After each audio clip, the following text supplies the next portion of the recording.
Good afternoon, everyone, and welcome to Vermont. The Brewster Ridge course sets the stage for our last group play before the Match Play Championships in November.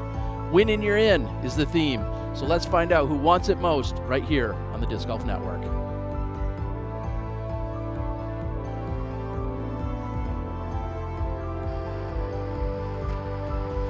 We're going to head out to the course, getting into the action. Chris Dickerson teeing off on hole one.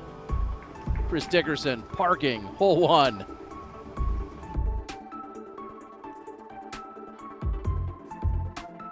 Chris currently taking Gannon Burr to school. Up 3 through 4 holes. So impressive to see what Chris Dickerson is doing as he's taking on the #1 player in the world, Anthony Barella. A little while ago teed off as he's squaring off against Luke Humphreys. And even closer, Barella off to a great start. He'd go on to win the first hole. Welcome in, everyone. Terry Miller joined alongside 3-time world champ in Nate Doss. Nate, it's here. We've been watching the action all year long. This has been a fun precursor to a ton of our different tournaments out there on the Elite Series. And now this is it. Win and you're in is the theme for many of these guys. A few people are locked in, but for the most part, you got to play your heart and soul out today. Yeah, absolutely. We know that match play is so much fun, not only as a fan to watch, but as a competitor as well. I think, like you said, a nice precursor to the playoffs here. So we'll see what happens. I mean, a lot of scenarios.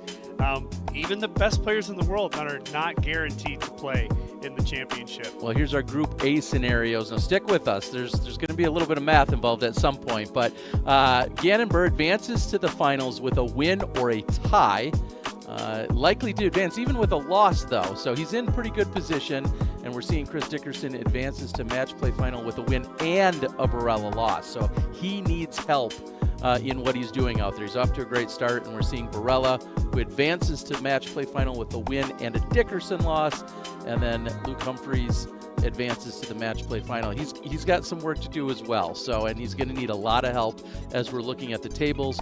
Of course, the points you've earned, and then your head-to-head matchups matter, and then how many holes you won when you were playing against people earlier in the year. All of that can be factored in, and we'll see where the tiebreakers shake out. But let's look at Group B. This one's a little bit easier for us. Ricky and Ezra squaring off, and whoever wins moves into the finals. And Matty O gets a day off. He's already eliminated Paul McBeth, or I should say Paul McBeth eliminated himself in some ways. And Matty O is going to be moving into the finals. And he's just going to take a little breather and enjoy his time out there today. We're going to head over to the Group C matchups. And here we see Nicholas Antala advances with a win or a tie. Hammes can advance with a win, but he also has some tiebreakers in regards to Ezra Robinson and others. Ezra, he's playing James Proctor, and Ezra advances with a win and a Hammes loss, and Proctor can advance with a win by at least 4 holes, and Hammes loses. Get out your protractors, your compasses, your abacus. I don't know. There's a lot of math things going on out here today. So that's Group C, but then let's take a look at Group D. And we've got Joey Buckets squaring off against Heimberg. And as you can see there, a win gets you into the finals for either one of those gentlemen. And then the same can be said of the Lizotte and Robinson matchup. So a lot of these guys control their own destiny, which is the way you'd really want it.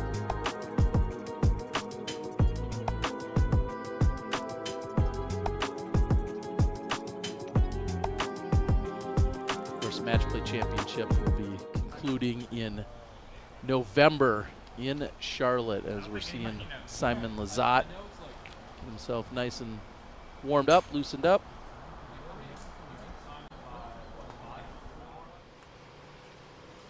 You could just see the way Simon was sort of locked in. You can see how much it means to him. I think it's a big deal to play in that championship in November. A little bit of bonus cash, a little bit more coverage. And like I said, just the excitement of playing head-to-head against some of the best players in the world. Wow, a favorable kick for Wysocki. And he's going to keep it in bounds. Ezra Robinson tees off when we come back.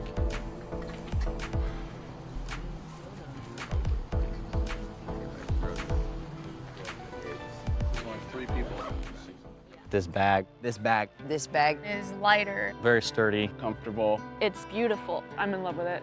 I feel like I'm just gonna have this bag forever and it's never gonna fail me. This is the Octothorpe reimagined.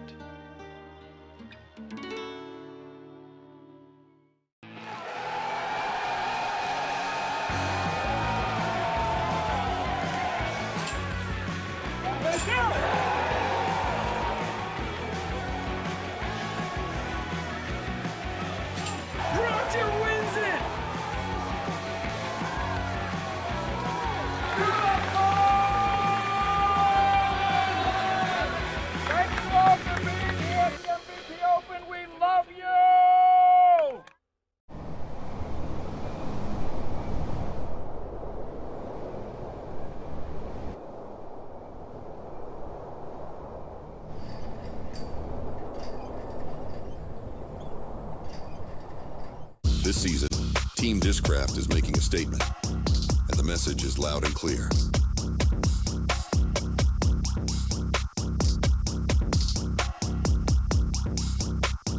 Discraft, built for flight.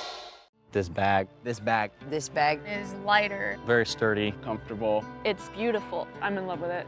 I feel like I'm just gonna have this bag forever and it's never gonna fail me. This is the Octothorpe reimagined.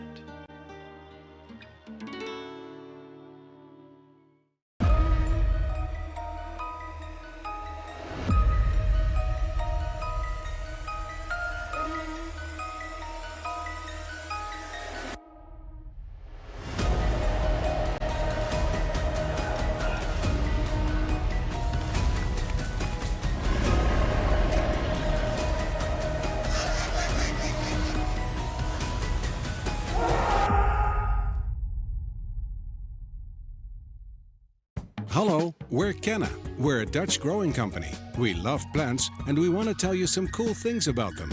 Just like humans, plants can communicate. They can sense when another plant is close. Plants look out for each other too. They warn neighbors about nearby threats by secreting substances. And studies have shown that plants love a good tune. We love and understand plants. Let our passion excite you too. This isn't just a bag, it's the MBPX1. I designed it with Discraft and Grippy Q to be the most advanced disc golf backpack ever made. It's packed with the features I need and built to perform at the highest level. And now it's here in a bold new purple colorway. The MBPX1, the future of disc golf on your back.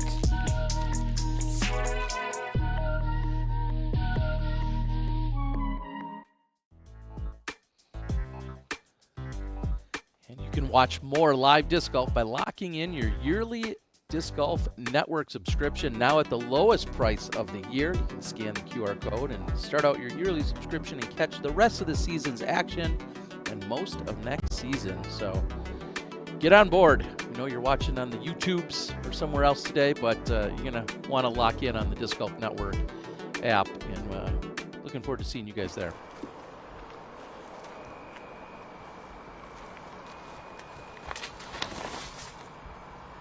Kind of like waiting to, get your PDGA membership till that, where you go late enough in the year and then you get the whole next year with it. I think it's a pretty good deal. It's a good call. Aderholt goes out of bounds, which means Rick has a chance to strike. Yeah, tough footing there for Ricky. Just a lot of roots to deal with. And look, in this group, this match right here against Humphreys is the one who can really play spoiler to this whole thing. And that's a big cut there by Barella. But honestly, Humphreys is the guy who could take out the #1 player in the world. because we saw the scenarios, but if Burr loses and Humphreys wins, that's a chance for Gannon to not make the finals. Humphreys hoping to push here, and he's going to do just that.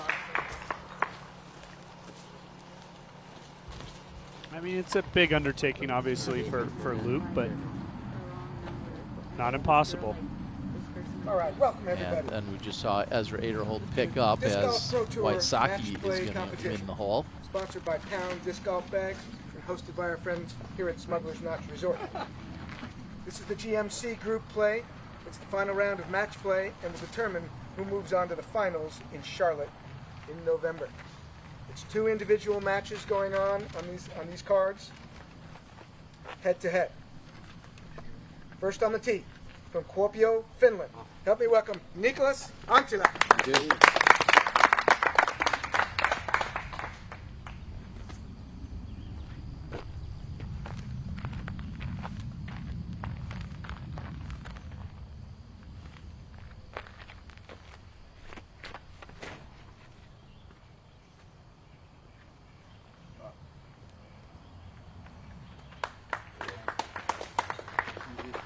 All right, head to head against Nicholas from Minocqua, Wisconsin. Let's hear it for Adam Hamas.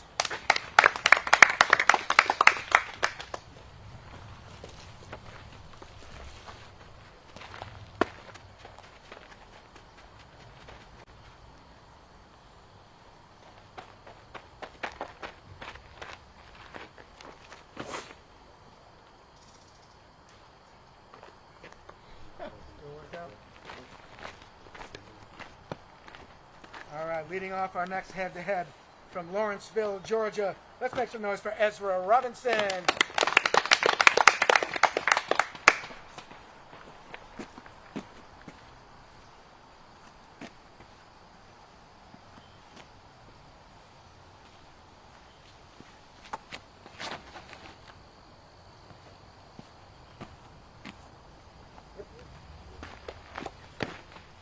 All right, up against Ezra from Roanoke Park, California, James Proctor.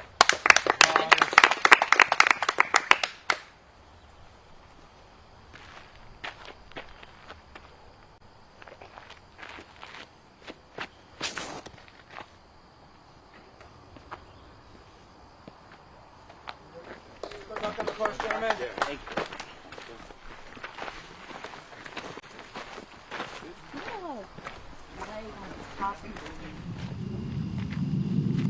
Well, really nice drives there on 1 as we catch back up with Waisaki on the tee of 3. And he's going to like that. He's in the middle of the circle, about 15, maybe 18 feet.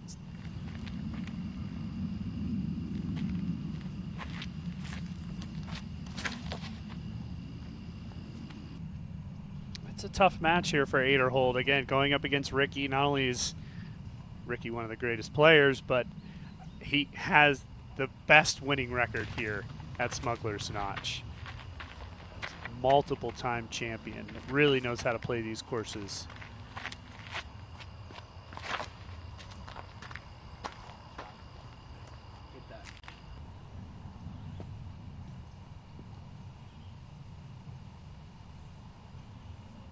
So far, 3 drives making very light work of hole number 3. Can Humphreys follow them? And that gets hung up. Humphreys is going to need a throw in to possibly not lose another one to Barella.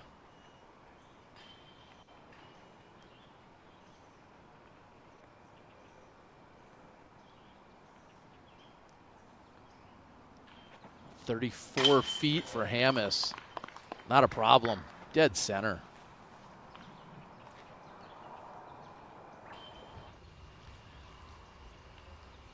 The only bad shot is one that doesn't get past the basket here. All right, yeah, at least you have to give it power to get it there and give it a chance to go in. Yeah, completely different mentality from playing just stroke play where you'd just be nestling that up to the basket.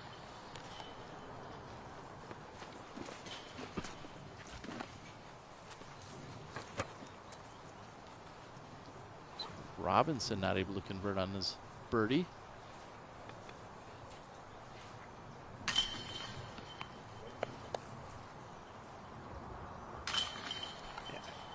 it's been interesting with the group play and the group play being spread out throughout the entire season. I can remember back in Washington State, Ezra giving up a point on the final hole to not win a match, and then that affects what potentially happens today. So I really have enjoyed watching the matches play out over all these months, and it's great to be the final day of group play.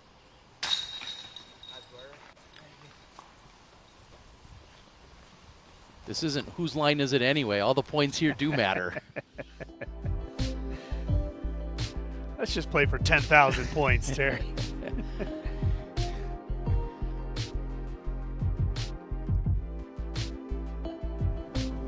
Ezra Robinson is off on the course, and soon his brother will tee off when we come back.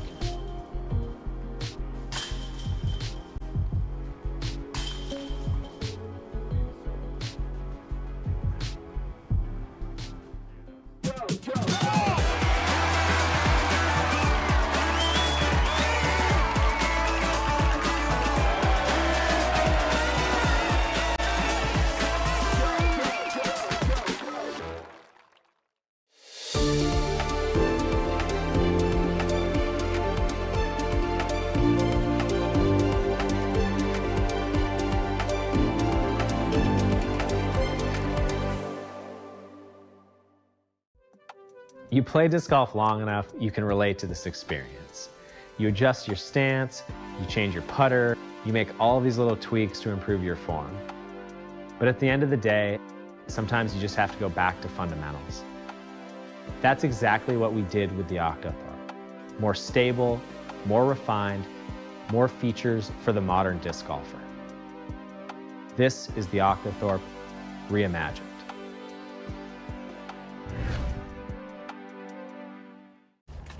Almost. Kinda getting better. You'll get it. You'll get it. Dang, she over your par.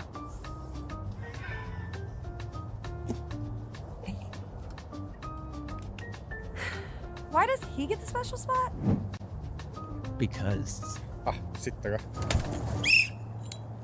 Easy, bazooka. What is the simplest way to improve your disc golf game? The answer, learn from the very best. Paul Ulibarri, Simon Lizotte, Ezra Aderhold, and Holland Hanley. They're not just players, they are your elite coaches guiding you every step of the way. The Power Disc Golf Academy is the premier online disc golf academy with over 150 on-demand lessons that are specifically designed to improve your skills right now. So what are you waiting for? Join today at powerdga.com.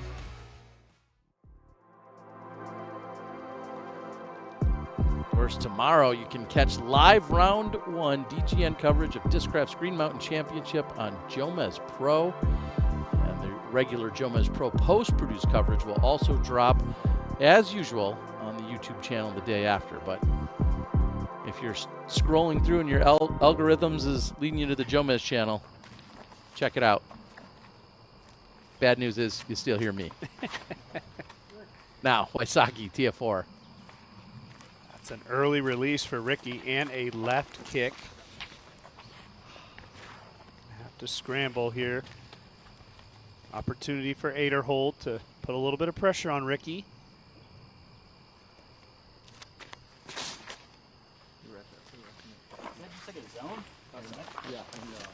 And that's job well done. Right in the middle, he'll have a great chance to get up there to the green. After the park job on 1 by Proctor, he takes to the tee of 2. And, oh, what a terrible reaction off the ground. Or maybe did he even hit the tie there that actually outlines the shorter tee pad? Yeah, that's the one thing here on 2 is the landing zone has several routes, and as you said, the other tee pad, very unfortunate. That did work its way a little bit back to the right, but that's still left of ideal.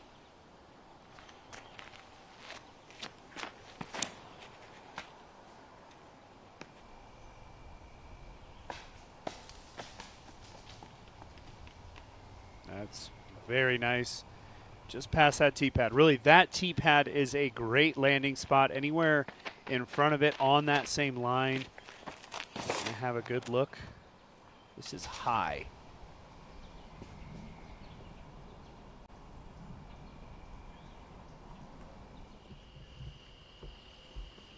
We saw the great tee shot by Ezra. Seeing if he can score with Ricky out of position. And you called it. He was set himself up great after the tee shot. Solid second shot, looking for birdie. Back with Hammes.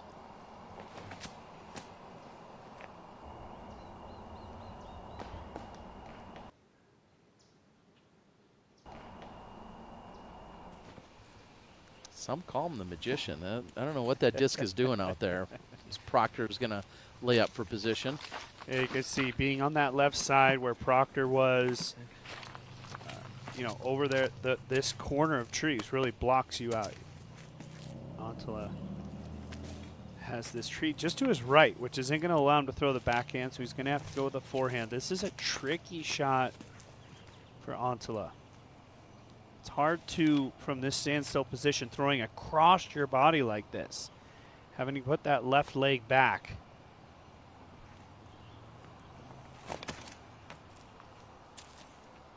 Job well done.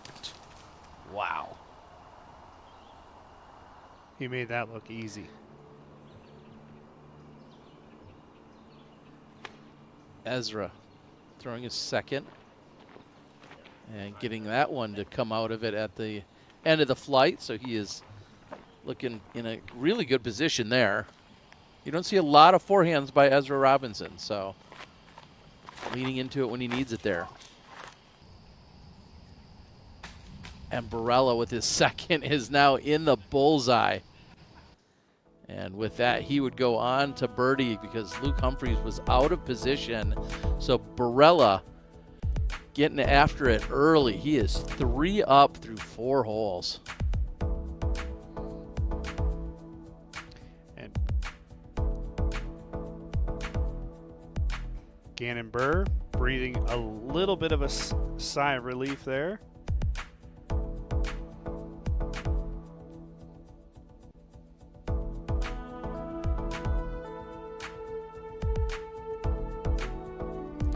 Again, looking at our Group A scenarios, that Gannon Buhr advances to the finals with a win or a tie, and also looking at Anthony Barella, he can advance to the final with a win and a Dickerson loss. And there's a lot of words there, but it really breaks down to Humphreys. If Humphreys does not win, that means that Dickerson cannot advance. And so, at that point, Barella's doing what he needs to do, but that's also protecting Gannon in some regard.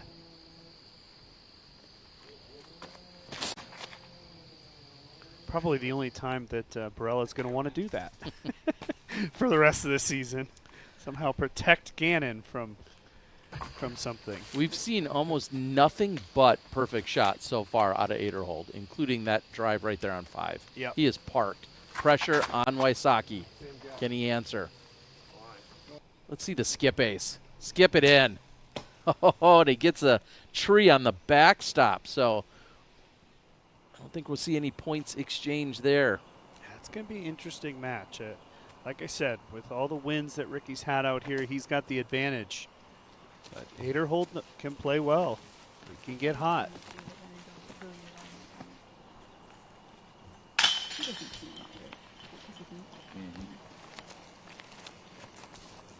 And with the birdie, we see Robinson win the hole.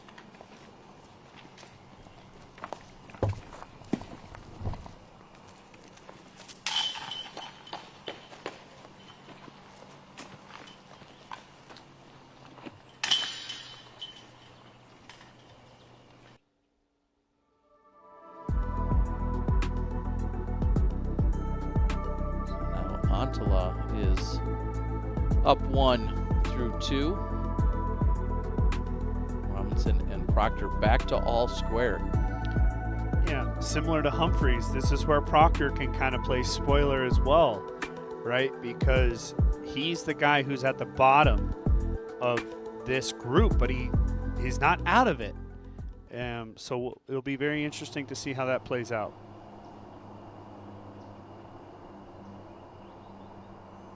Now that's a magic trick if I've ever seen one.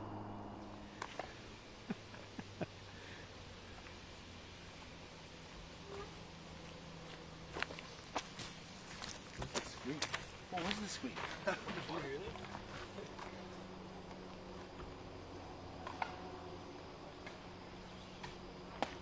And with Humphreys missing his birdie opportunity, Barella has a chance to win another hole. This is to go up 4 through 5. And he's done just that. Well, it might be, you could beat the dinner rush if these guys get done early. Not looking good for Humphreys at the moment. And the big thing is, I mean, just mentally, to try to somehow convince yourself that you've lost 4 of 5 holes and it's not over against the number 2 ranked player in the world. It's so challenging. It just seems impossible. That's a huge miss shot there from Adam. In the little we've seen of Hammis's demeanor today, it just doesn't feel like he's, I don't want to say dialed, just doesn't feel like he's excited. You know, maybe just a little bit of frustration. And we all know playing in the woods, even though he's very good at it, maybe something else is bothering him, or possibly just not on his game in the early goings. We'll see if he can turn it around. I guess that's one of the beautiful things is you can take a triple bogey on a hole, and ultimately you just lose that one hole and you reset when you go to the next. Yeah, and I mean, let's be fair, right? He took the horrible kick back there on 2. Right? I mean, that could have easily gone his way, and he made a good putt on 1. Just got to, like you said, you just got to get into it. This is Group D getting ready to go. Everybody having a good time out there. Calvin is breaking down what needs to happen. Well, according to our chart here, it looks pretty simple. If Joey wins, he's in.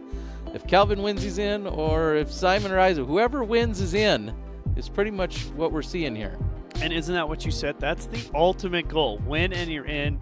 Control your own destiny. All 4 of these men are in that situation.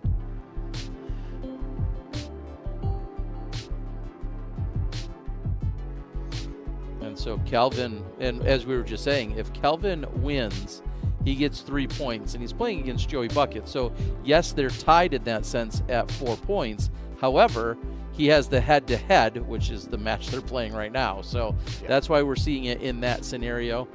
Isaac Robinson, of course, if he gets 3 points, he'll be out in front of everyone. He would be up to 5 points unless Joey wins. But if Joey wins, then we'll see who gets in behind him of that other pairing. It's going to be a fun day for sure. Wow, that just felt like a who's on second, who's on first. Certainly some confusion going on out there. But just win your match. You start there. That's kind of like, well, I don't know what I need to do here. Well, how about you just birdie, right? Yeah. Worry about the rest later. I think in any situation you have a match, it's all about just winning it. And Aderhold with another great shot. Yeah, he's not taking the pressure off Ricky at all. And that's pulled. Oh, boy. That's going to be a, I mean, 99.9% win for Aderhold. Proctor just squeaks it in from inside the circle, roughly 28 feet or so.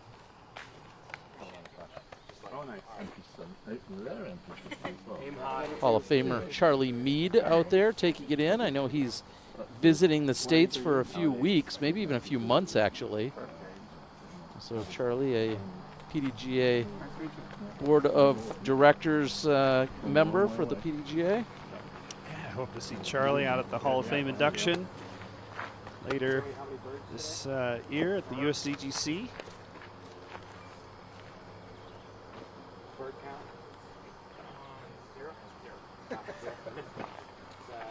On that note, I will welcome everybody in this afternoon to the Disc Golf Pro Tour Match Play Competition, sponsored by Pound Buckets Disc is Golf ready. Bags, We'll throw it down hosted to by our Chris. friends here at Smuggler's Notch. This is the GMC Group Play, the last round before the finals, and it will determine who moves on to those finals in Charlotte in November. On this card, there are 2 individual matches being waged. Starting us off, from Athens, Georgia, we will welcome onto the tee, Joey Buckets.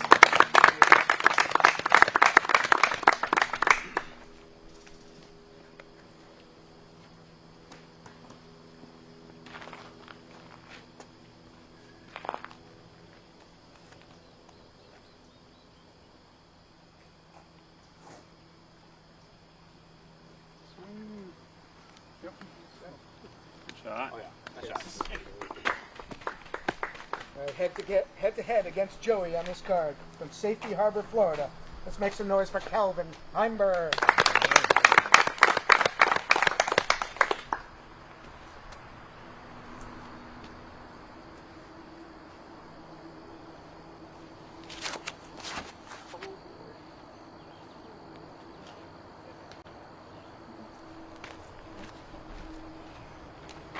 All right, in our next matchup, first in the box from Grafton, Massachusetts, let's welcome Simon Lazat.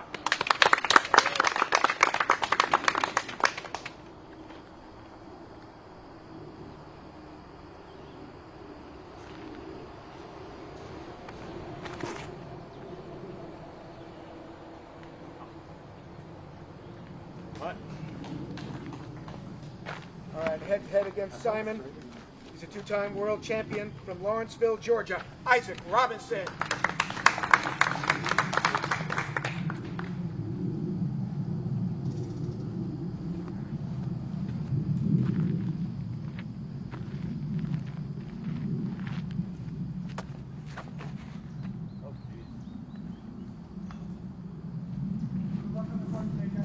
Thank you.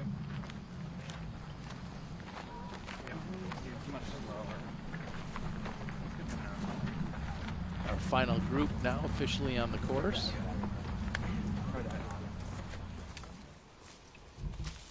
And Wysocki should give this everything he's got. Yeah, and he just can't even find a line to even do that. Did get it out, though.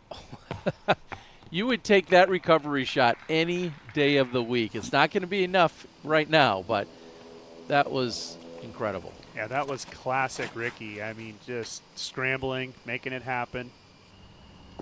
Still going to lose the hole.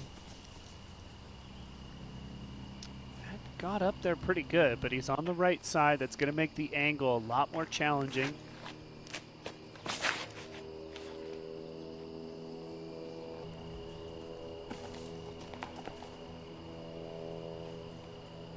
Just even that 15 feet or so, it changes the challenge significantly. Humphreys for birdie. All right. Great putt. There you go, not giving up. Good putt there by Luke. He's going to put some pressure on Barella.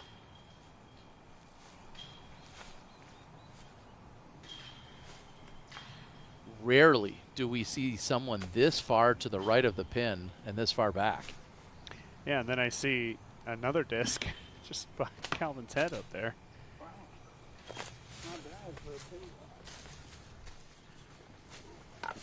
And that's Serviceable. Yeah, that's the disc of Isaac. Took that big kick to the right. Does Barella have an answer for Luke's birdie?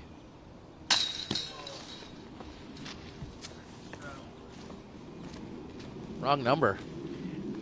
Ideal scenario, obviously, for Luke, but he gave the opportunity to himself with the big putt. But like I said, it was starting to look pretty dire, and he immediately picked up a point. Good confidence. Isaac has a better lane than what we saw from Heimberg, so he's out. Tap in par coming up.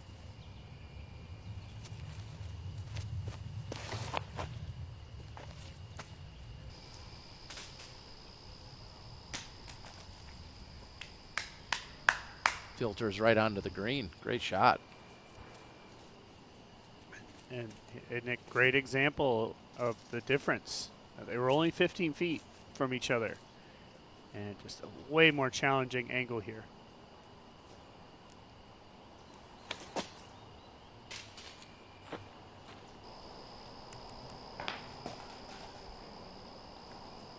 It's a good shot. He's going to have an uphill putt there.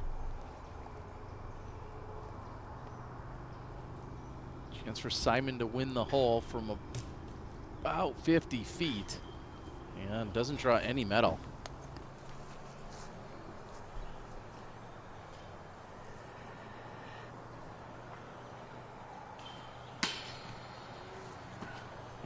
I'll concede. We hear Heimberg saying he'll concede.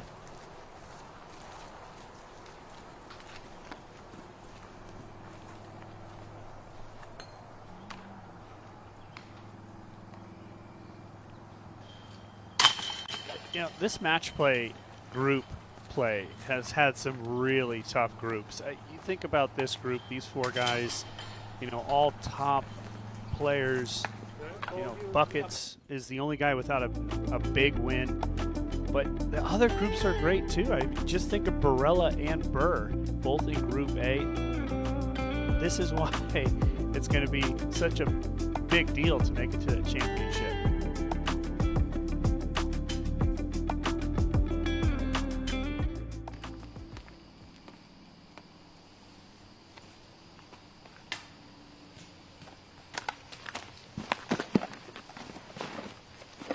Ezra's long birdie luck. Antila is going to step up to about the same distance. I put this right around 40 feet. And we saw how close Ezra got to the tree as he went to the left of it. We'll see if Antila is going to take that same line. Tree certainly more in play for him than it even was for Ezra. Put some Anheuser on it.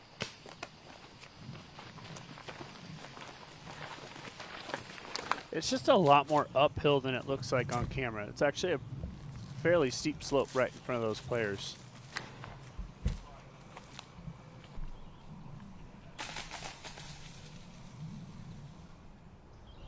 Another well-executed shot.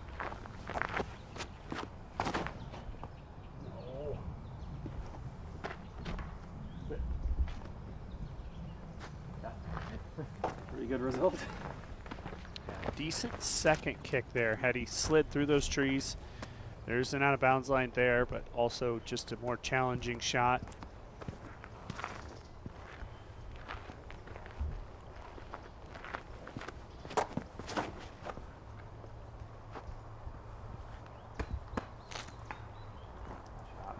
Thank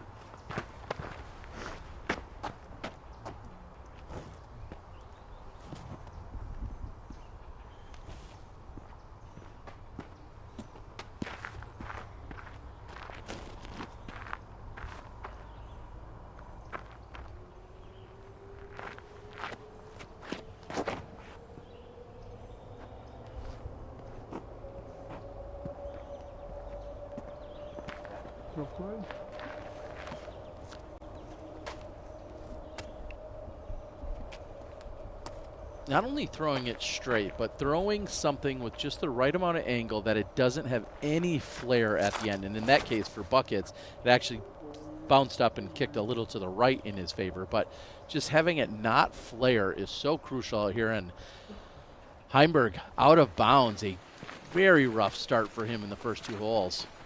He's likely going to go two down through two holes. Yeah, just pulling both tee shots on one and there on two. The one thing you don't want to do in match play is just make it easy on your fellow competitor by having to give up too many conceding shots, right? Back on one, Buckets didn't even have to putt, and he won the hole. Rick trying to answer what we saw from Aderhold. And that'll be short, but still within putting distance for Wysocki. Proctor. One up on Robinson through four. It's possibly skipped down and to the right, but it really skips pretty much straight ahead with just a little right turn to it. Yeah, everything's sloping down that direction. As long as you can get it through this gap that's about halfway down the fairway, that's the main goal, but that's going to be out of bounds. There's that rock wall on the left side. 8er hold. Just keeps on birdieing. At some level, it'll be slightly frustrating, though, for 8er hold, who has, I mean, let's consider it. He's probably 6 down, 6 under, and he's only 1 up in his match. And that just goes to show you where Ricky's at as well. So the pressure is not only on the player that needs to win, but that pressure is equally being put on each player.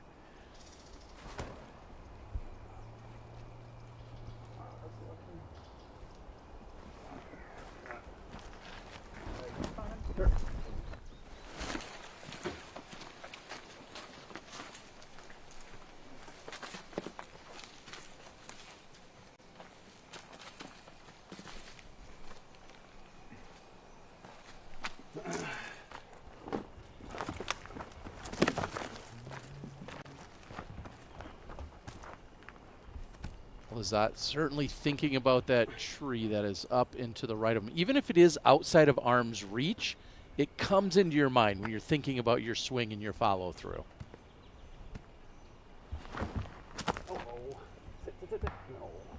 And a nasty kick to the right. Or OB.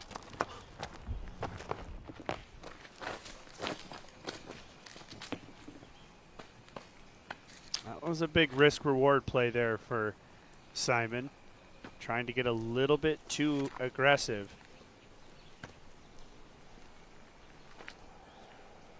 If you're buckets, you just need a good shot here. You don't want anything to kick out of bounds.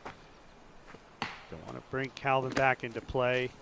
That'll still be okay. So have a decent angle there to be able to get up and down.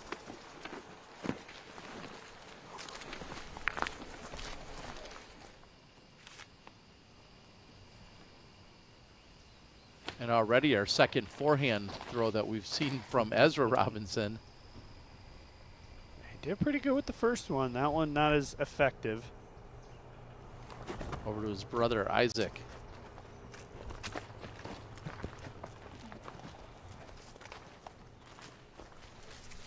That'll be a whole win for Isaac.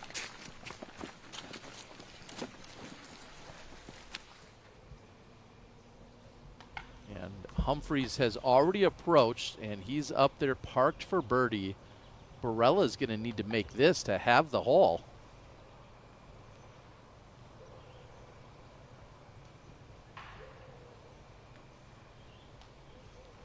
Out and around the right side. Doesn't get it to fall in, though. And so Luke fighting back. He's looking for back-to-back hole wins on 6 and 7. He's got just that. So Humphreys down 2 through 7 to Barella. And this is, you know, something that I would imagine Chris Dickerson is looking closely at, as Dickerson is still holding off Gannon Burr. He is up by 2. Boy, now we're going to have a little putting contest here between Calvin and Buckets, as they're both putting from par from similar distances here on hole 2. Because remember, the only way that Dickerson gets in to play in the championship is if Barella loses. And of course, he has to win as well. So he's doing one half of that, and he's going to need a little help from Humphreys. But at the moment, it's looking a little bit better.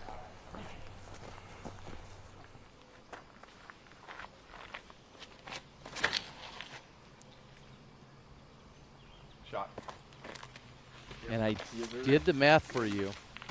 You were pretty much spot on in that 8er hold has 6 birdies. The only time he didn't birdie is the time that he lost then the point to Wysocki, but he does have 6 birdies in 7 holes.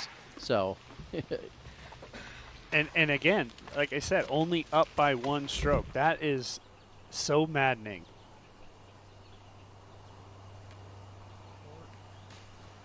Weinberg a chance to save the par and keep pressure on buckets.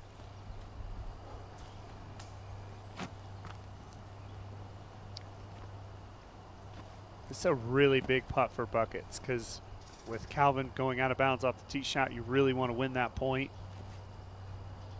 And he pulls it right. And that actually went a fair amount beyond the basket. He's going to have to make a putt still. That putt should not be conceded.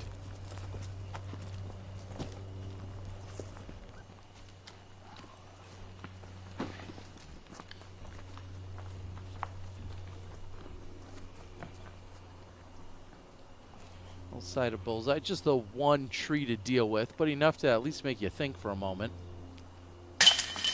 And no problem cleaning it up. In for the bogey. Yeah, Calvin got away with one there. He really did. Big time. I mean, especially like you said, I mean, the bad tee shot on 1 and 2, and to really only lose one of those holes, very fortunate. Yeah, you can expect a push with a bogey. Proctor's going too straight. It has plenty of heat coming in and finally hits off of one of the trees way down past the pin. Yeah, he's long right. It was a good shot. Just initially it was a little bit pulled. This is inside. Nice tree kick there.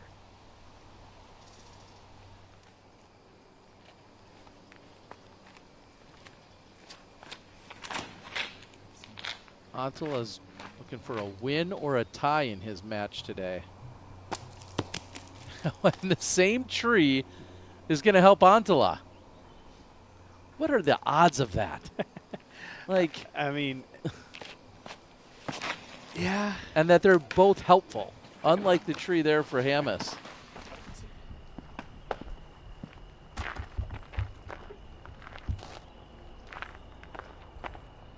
Antila off to a good start, trying to pull away. Back to buckets. Ooh, not quite clean. Good carry. Give him a chance at a long throw and if he needs it, but not a clean tee shot for buckets. Look, if Calvin parks this shot, then he's gotten away with highway robbery over the last, over the start of this round. Looks like he's going to do it. This looks perfect. Wow. Buckets will have a chance from long range if he doesn't want to lose one. You're thinking you're going 2 up through 2. Now you're potentially going to be all square through 3.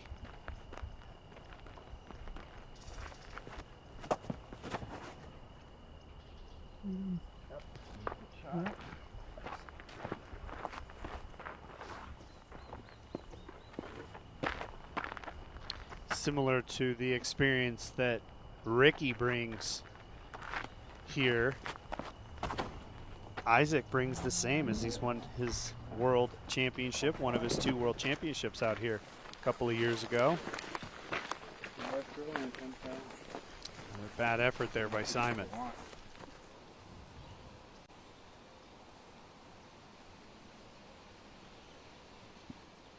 Middle of circle 2 for Proctor. Oh, high chain, very solid.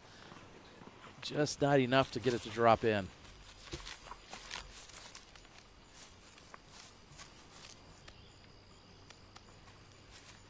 Wysocki left side of fairway, going low, piercing forehand. That's going to come back out of it very quickly, and a great shot by Wysocki. Yeah, you cannot do better than that, Terry. From that position, challenging run up, got a lot of power on that forehand. Hey.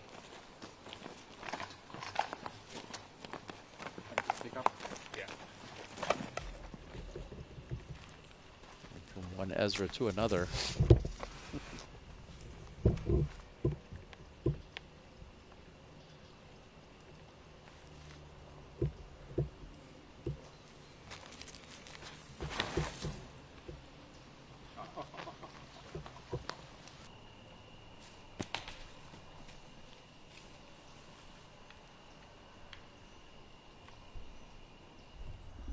He's going to be happy with that, especially keeping himself out of the rough on the left side.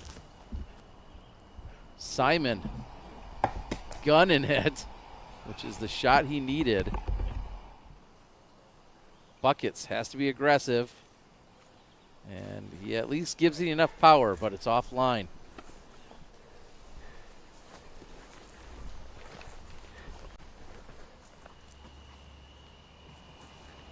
Man, the love fest between Wysocki and Ezra yesterday at the press conference. Those guys just throwing compliments everywhere with one another. A little different tone and demeanor now that we're in the competition here. You know, kill him with kindness, Terry. Yeah, I mean, throwing around compliments of like that. Who's 10 out of 10 for good looks and everything between the two of them. And Isaac didn't like it, but the result will work. Little gamesmanship there by Simon, giving him just a little rub, saying nice putt. As it barely went in on the left side.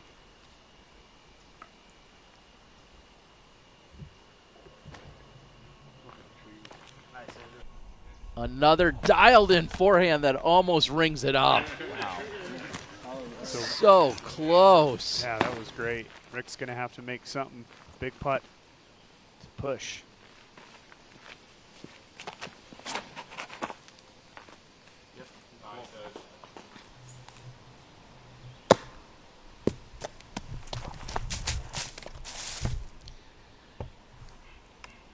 Could have done without the roll, but it'll be fine. It's just a factor over the next 2 weeks. Playing here at Brewster, playing out at Maple Hill, the ground play, you just have to get a little bit lucky, you know. And if Nicholas goes on to win, then Ezra is taking a look at what's going on here with his, and that he will need to win, and he'll need to, well, watch Antala take care of Hamas. So, yeah. And if I could give you anybody just a little bit of insight of what the players are thinking, they don't know any of this stuff really. All Ezra knows is he needs to win his match. Yeah, I mean, it all starts there. You know, if you somehow lose your match and still advance, then you just okay, I'm doing good. The mentality of the players just win, and hopefully you're in. The rest will sort itself out. Exactly.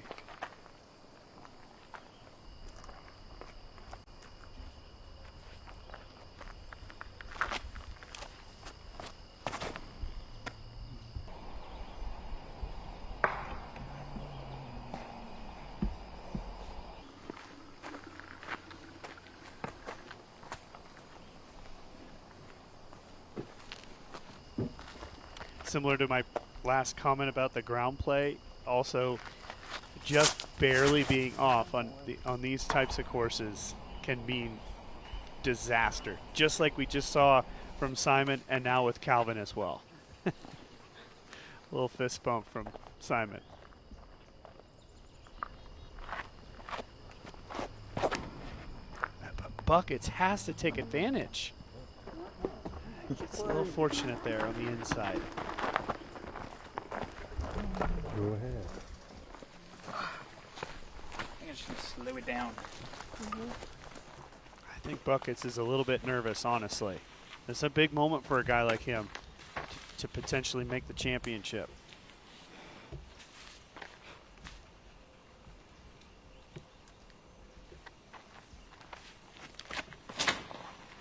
Gator hold on 9.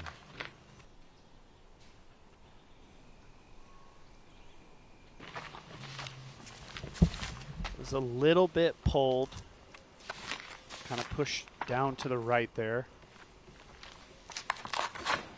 Wysocki's down 2. Yeah, he did lose that last hole. And he's looking to get one back here. Yep. Advantage Wysocki. Yeah, certainly. We don't know exactly where Aderhold ended up. He could still have a look, but that's such a treacherous green. Rick's definitely got the advantage.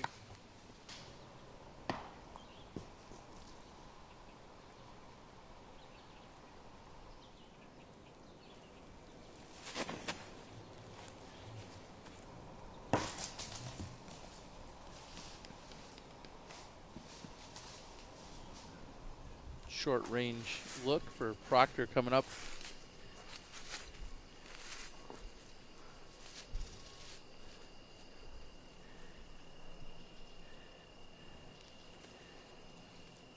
What's going on out there? We're seeing Calvin pull some stuff and other struggles. Anything you can pinpoint? Can't necessarily pinpoint anything specific, but yeah, they just don't look like they're in the pocket right now. But Simon actually kicked to the left side, and he's got that left fairway actually perfectly lined up. He actually has a chance to throw something pretty spectacular up to the pin. It's got to be pretty incredible, though. And follow-up question here for you, Brian. Joey Bucket specifically, I mean, how big would this be for him to beat Calvin, make the championship in November? For Joey Buckets, what do you think? Well, that's actually a great question, Nate. I've been talking to Joey all throughout the year, and he's one of those guys that making the championship would mean everything to him. Some of these guys don't have the contracts that Calvin, Simon, Paul, Ricky have. They need to get to that match play championship to stay on tour, get ready for the next season. So yeah, this is something that Joey really wants to battle for. He's an elite player, but I know that making it would mean a lot to him. I mean, try to. Yeah. It's like no. Yeah, but they are great point there, Brian. And like I said, I think this moment, playing one of the best players in the world, huge for Joey.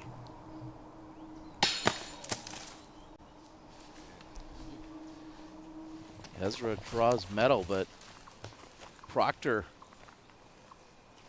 inside the circle and off the front cage. And just even that little kickback where he hit that tree, slid about 10 feet back. Every inch counts. Bro, how an inch every shot? How? I don't think Simon has thrown a shot that has not hit a tree. Well, if he does, his average is still going to be one per throw because he's hitting multiple on some of these shots. And like none of them, that's a great point. None of them he's hitting square. Remember on one he barely kicked, two he barely kicked, stayed in bounds, and kicked OB. It's like he's just slightly off, and that's the recipe for disaster.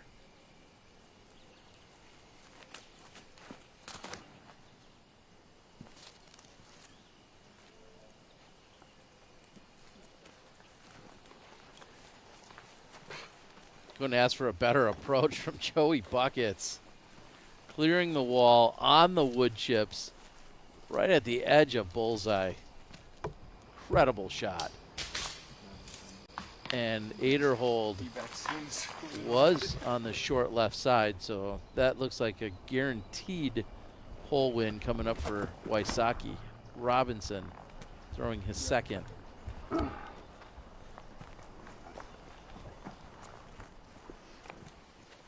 Makes it over the final rock wall to give him a putt. It'll be inside the circle. And Ricky isn't quite parked, but okay. Now Ricky has the chance to even lay it up if he wanted to. It should be conceded. I mean, at some level, probably Ezra will still be outside of Ricky putting there. That said, it's a very sloped green. You might as well just make him putt it. Maybe he rolls away. Maybe he steals something there. You never know.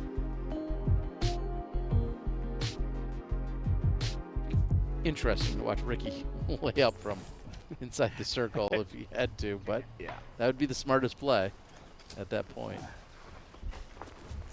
Simon, another tree kick. Juices it long of the pin.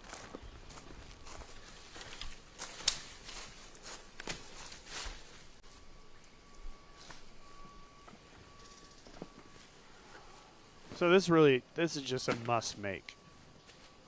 And then you can concede the hole. Calvin's already throwing his fourth. Bucket's up there putting for birdie.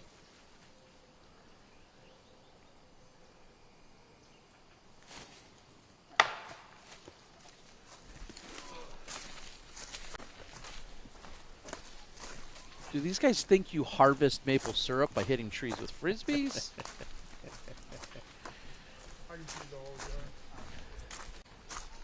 I wish that was the case, Terry, because you and I would have gallons of it. we'd be bigger than we already are. Tons of it. Did you hit any trees when you took down the victory out here at the GMC a few years ago? You know, I don't think you did. Not very many. You bring the syrup, I'll bring the pancakes. All Deal. right, we've got Deal. Robinson.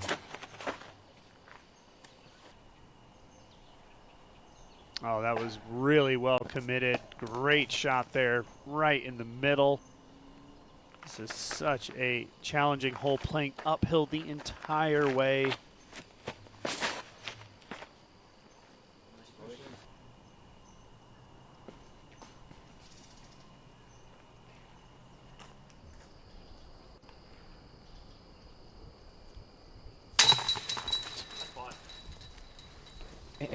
Quite the putt to save par. Gonna roll the Zucker replay, take another look. Just barely enough on the left side. Yeah.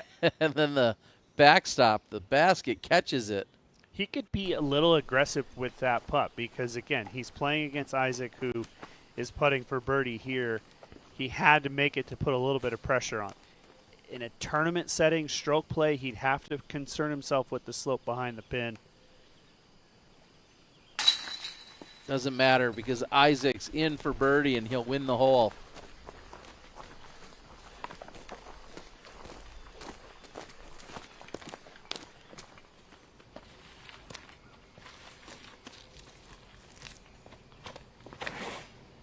Humphreys battling with Barella.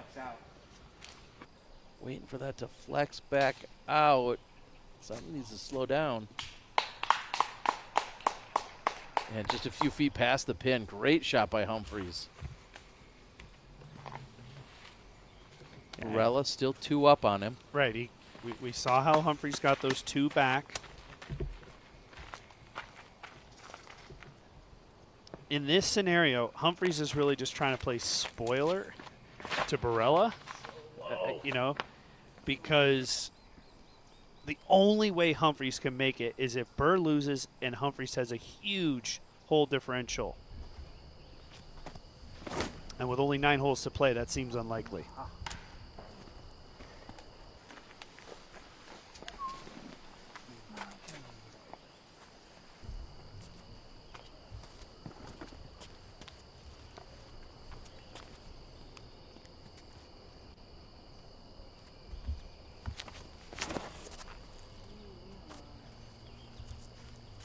Needs to stay clean, and it doesn't. Out of bounds for Heimberg. The struggle continues.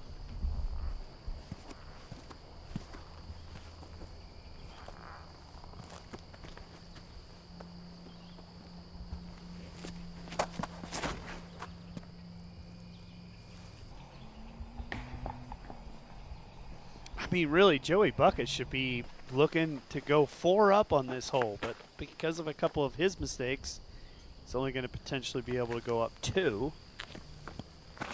Simon really needs something good here, and this is on a great line right down the middle. On the board, baby. He's calling for it. Trying to get on the board. Proctor, second throw on 8. Right side of fairway.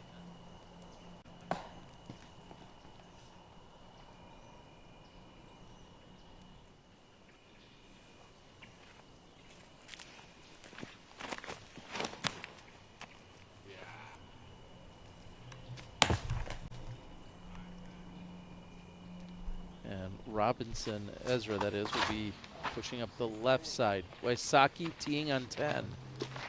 It's going to be a low line drive. Yeah, it's going to be short there. Need to get a little bit more air under it.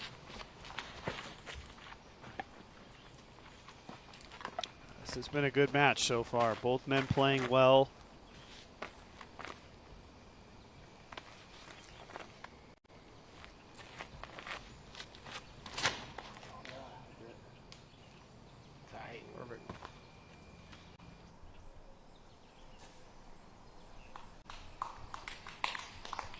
Was it me or was he flirting with that left side hallway? He missed it to the left, got very lucky. You could hear it in his reaction. Buckets just doesn't quite want to make it totally easy on himself. Still gonna have to make a putt. Can Heiberg save the par? No.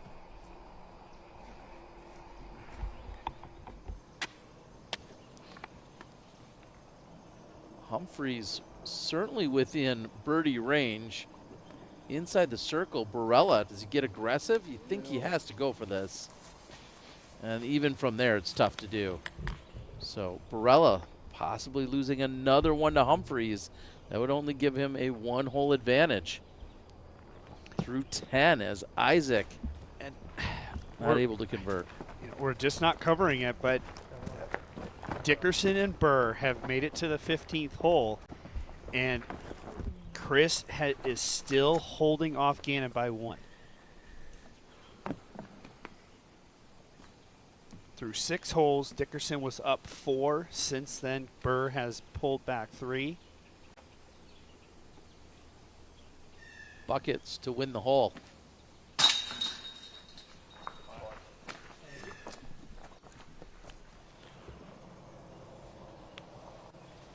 He will go up 2 as Wysocki has a long range look.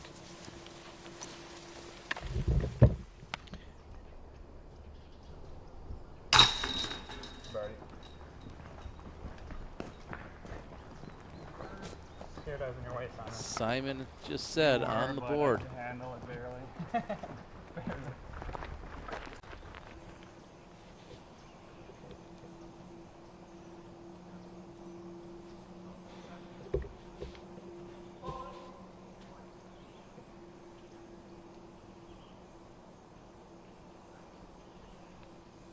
Long range, circle 2 for Aderhold. Maybe some syrup on his hand, a little sticky.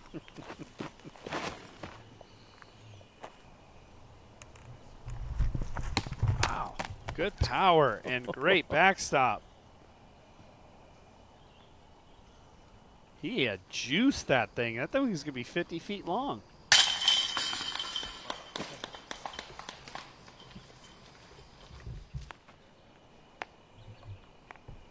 Yet another forehand from Ezra.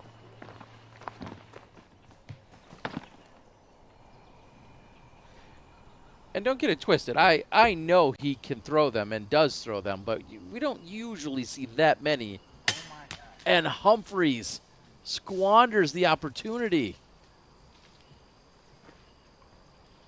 Wow, just all the momentum in Luke's favor. Did not see that miss coming. This, on the other hand, this is a tricky little putt, especially with the miss putt that Ezra just had.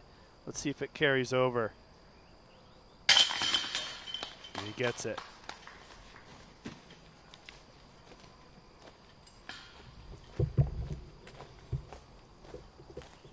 And AB is going to get away with one there by not losing one to Humphreys. So he's going to take, I believe, a 2-hole advantage. Still up 2 through 10. And then, as we were just talking about, Dickerson and Gannon Burr. Dickerson up 1 through 14.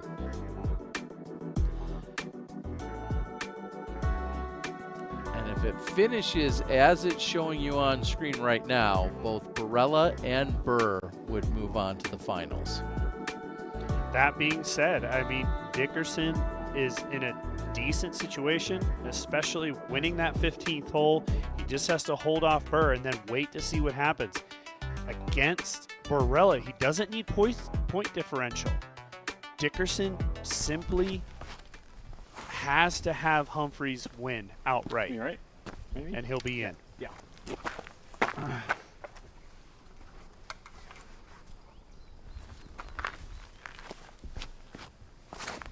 Oh, that's it. Going. Oh, actually good. This might be the first shot that doesn't hit a tree. Wouldn't it be funny if it was then aced? Like, oh, that's easy. I should have just done that the first time. All right, so that one was clean, so it's getting better for Simon. He did initially pull it. That was wide right, but had just enough on it to get back to the left side of the green.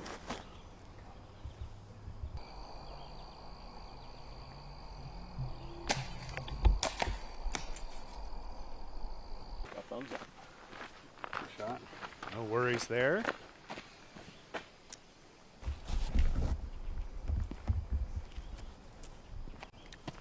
The only out of bounds here on hole 6 is if you're short left. There is a sort of a marshy area that's protected that they don't want the players throwing from. So anything long in the basket is just fine.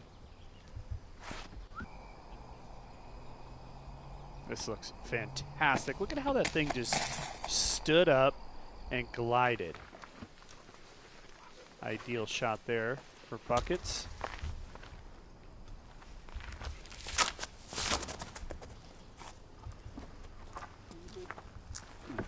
Calvin find a little bit of rhythm and pace here, and that kick's not going to hurt. I think it was going to be a fine shot otherwise, but that's going to kick him right to the pin. Ezra Robinson for birdie.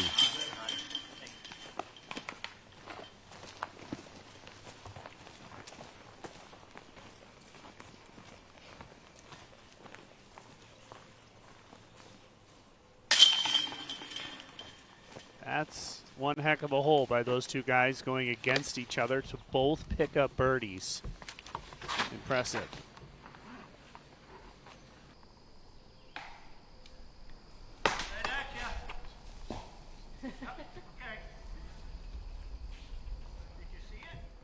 I think hole 11 is one of the most exciting holes here at Brewster because of the potential eagle factor. Now, we see Ezra playing a very smart shot, very controlled down the middle.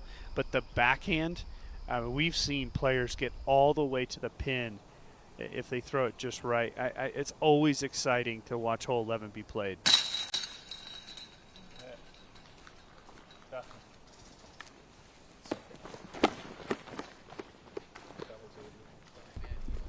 Yes.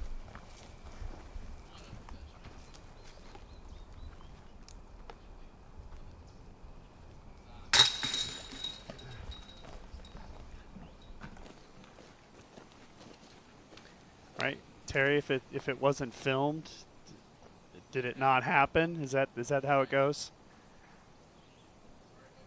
I was just about to say, where were you, man?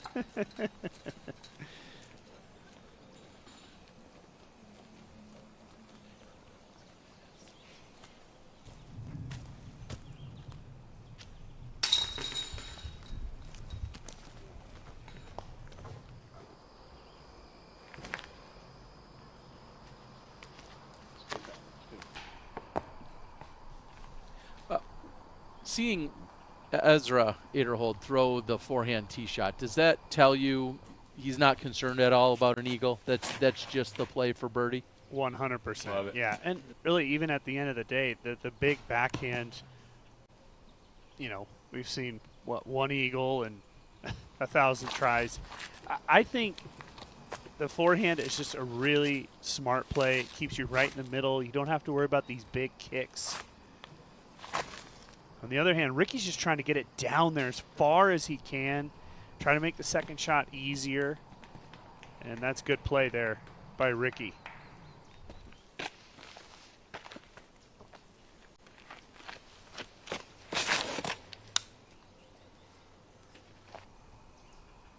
And that stays clean. It's going to head right to the pin.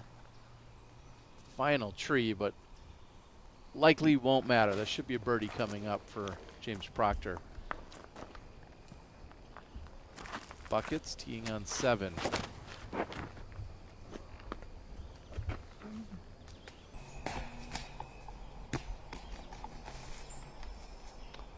He'll be a little short of ideal. Have a couple of trees to still contend with.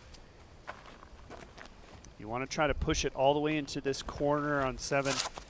And you go out there pretty straight, finishing left. That's It's still going to be shy of that corner. Kind of where this cameraman is standing is pretty much ideal. If you could get this cameraman to sort of turn from the player's perspective, then you're throwing a pretty perfect shot. Yep. Just like that. See how that cameraman had to turn there, Terry? He did hit the tee pad, but a great angle here for Simon upcoming.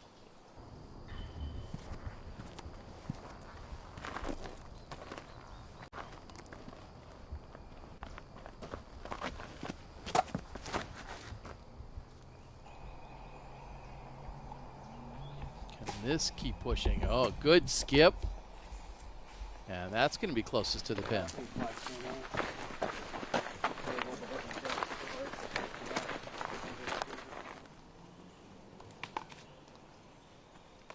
It slopes away from this basket, all behind the pin. That's gone. Yeah, and Ezra not as close as I thought he was.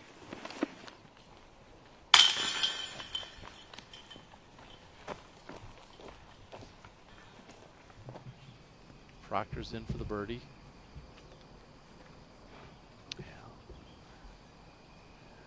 Eighter hold. 36, maybe 38 feet. His birdie looks slightly downhill.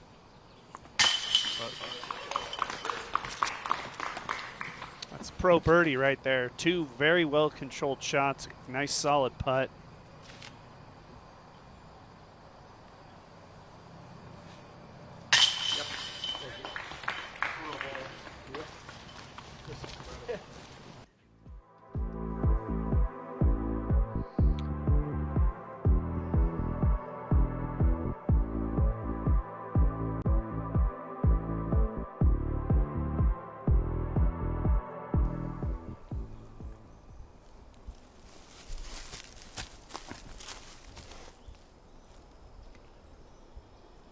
Set for Joey.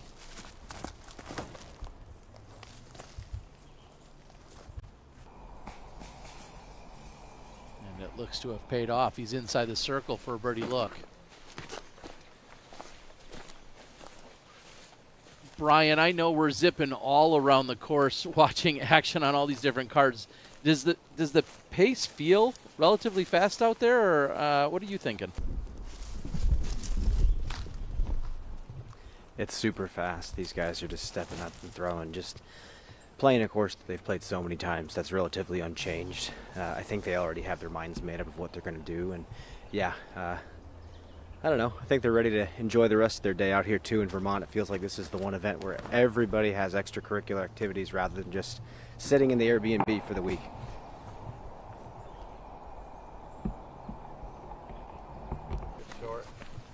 We just saw the approach a moment ago by Lizotte. And I think Isaac Robinson is going to be closest to the pin. What is he looking at, Brian? Oh, he's about 250 uphill. He murdered this tee shot. Stands still, keeps the back foot anchored. That's gorgeous. Right into the basket. Really just textbook for how to play this hole. You could see the advantage of getting around that corner, slightly up that hill, able to throw a standstill second shot.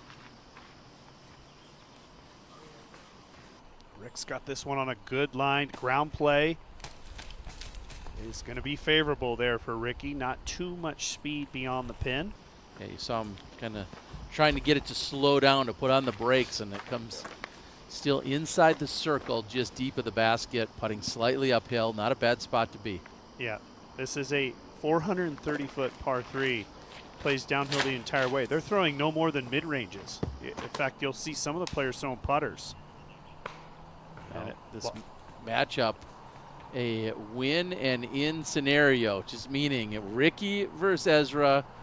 Whoever comes out on top moves to the championship in November. And it's just crazy to think that one of those two guys will not be playing in that championship in November. Both so good. That's the brilliance of this group play.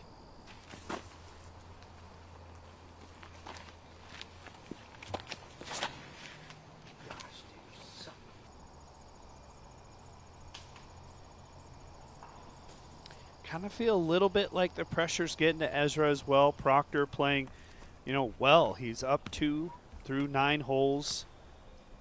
Ezra really needs a win.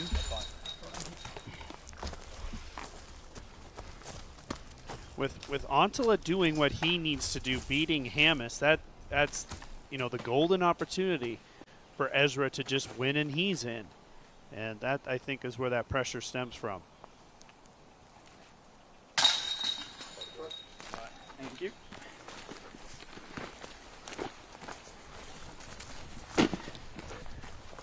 Putting looks pretty easy for all these guys. Not a problem. They're up cleaning up on the 7th.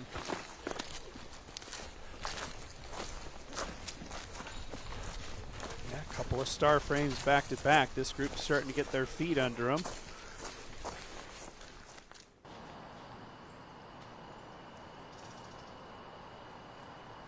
Ezra, 34 feet.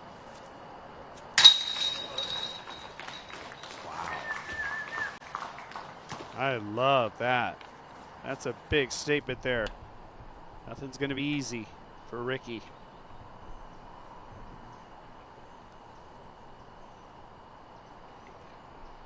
Barella, a birdie look.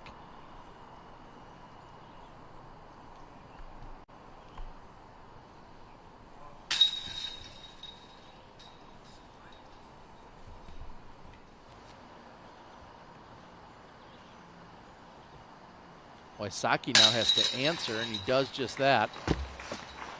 And he'll remain 1 down to Ezra.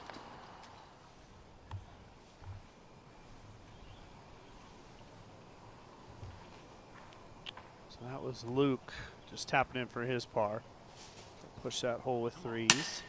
Oh, he wanted that one.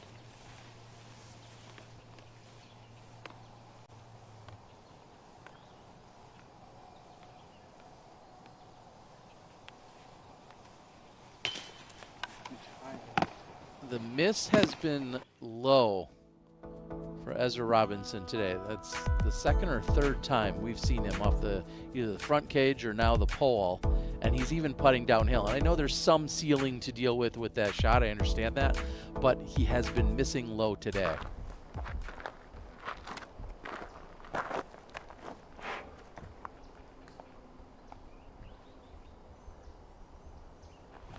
Whoa.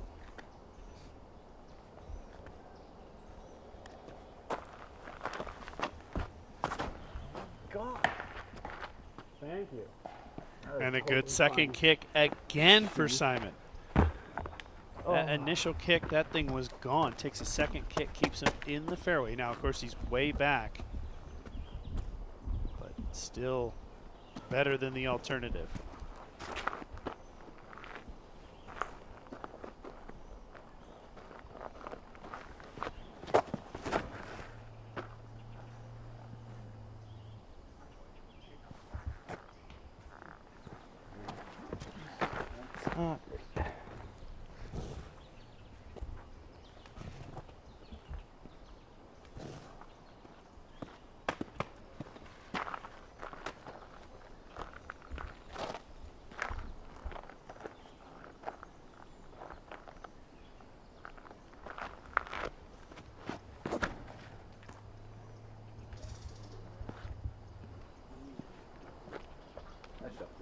Thank you.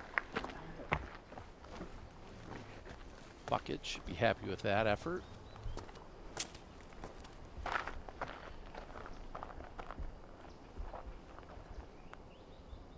Can Heimberg respond? Heimberg currently down 2 to Buckets.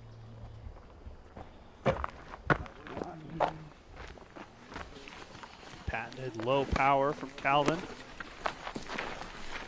It's pretty far up the fairway. I can't report that Burr went on to win 16, but then the guys just pushed with birdies on 17. So Dickerson and Burr playing the final hole. Dickerson up 1. This is Adam Hamas to win the hole. A jumper. Shallow circle 2. Wow, gotta hand it to Hamas. He has battled back. Remember early on, Terry, we we were thinking Hamas got no chance. He was down 3 through 6. He's now won 3 of the last 4 holes. They are all square. You see that Hamas can go to the finals with a win because he had won the head-to-head matchup against Ezra Robinson. So he's got the tiebreaker there. That's a My lord. another Right? tree and some trouble there for Simon. It's multiple problems for Simon today. His release point has been inconsistent, to say the least. And then really, with that inconsistent release, his discs have just been going all over the place. Too much turn, too much flex. He's got to try to tighten it up, certainly as we head into the tournament starting tomorrow. That is overplayed by Ricky. That's going to be left side. Depending on the lie, he could be completely blocked out from getting aggressive on his second shot. The tree that's just over Aderholt's left shoulder is the one they're trying to just wrap around. And that's pulled as well.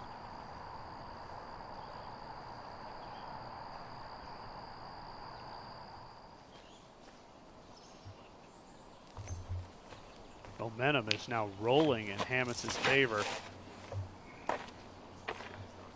T-box. Okay, copy.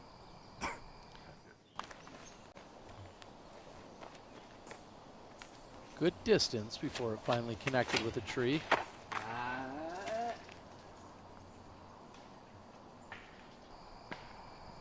And Antala will find the fairway. All square match between the two of them. Buckets throwing his second on the par 5 eighth. I think the fact that he's going to a standstill just is an indicator of how steep they are playing uphill. Not much run-up opportunity there for Joey. And when you bring that run-up into play, that's when you can really throw a wild shot. Smart play. There's Calvin. Again, great power.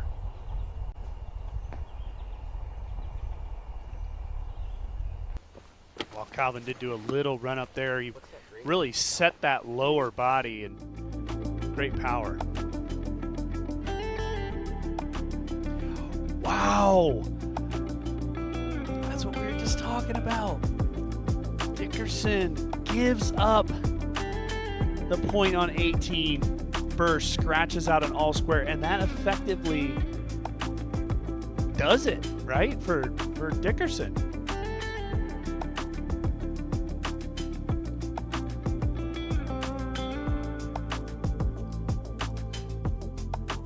Now it just comes down to Anthony Barella. If he picks up a win, that's going to secure his spot. What a crazy match to see just how, I was going to say brutal, how fiercely Dickerson came out. You know, scoring what, 3 of the first 4, or 4 of the first 5, excuse me. Incredible. No, I mean, you had that right. He was, like I said, 4 up through 6. And Simon conceding that early. Boy. Interesting. But, yeah, to break down, I mean, just that Gannon-Dickerson thing, like we said, through 6 holes, Dickerson was up 4. Gannon picked up 3 of the next 6 holes to get it back to just a 1-up. But, man, on 15, Dickerson got the point, which means with 3 holes to play, he had 2. Lost 2 of those 3. Yeah. Goes to all square and really dashes his chances of potentially making the finals.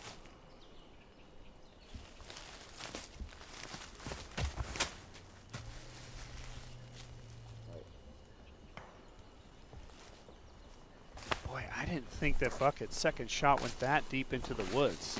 A real good opportunity here for Calvin.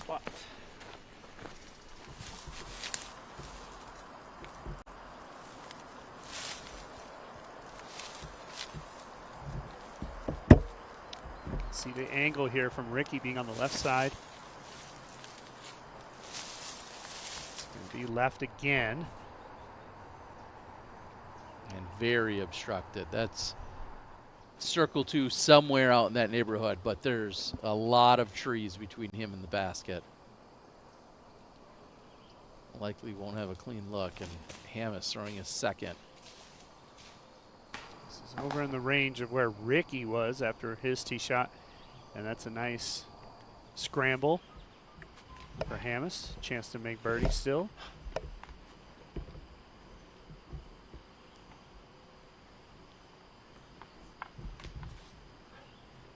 The right side here is definitely softer as far as those trees are concerned. Ezra not worried about that at all. And that is, wow. Those Uprooted. roots. Yeah, that was a fantastic shot. Calvin again pulls it to the right, hits tree.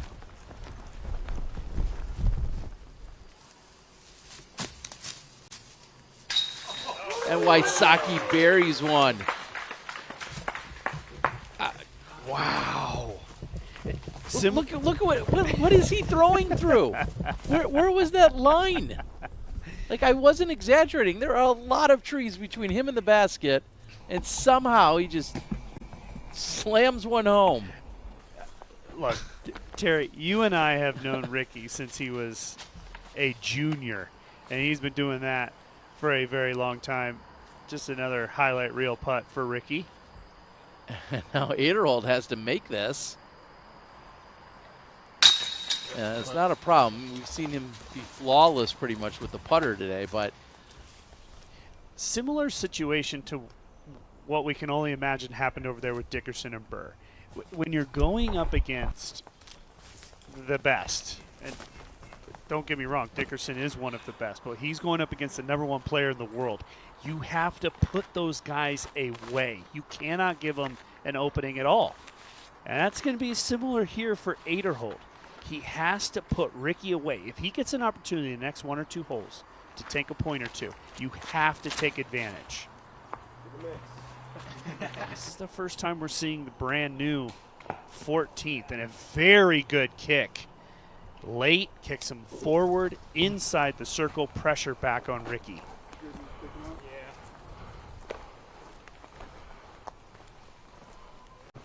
Same thing could be said for Buckets. He's going to need to put Calvin away at some point in this match if he wants to win.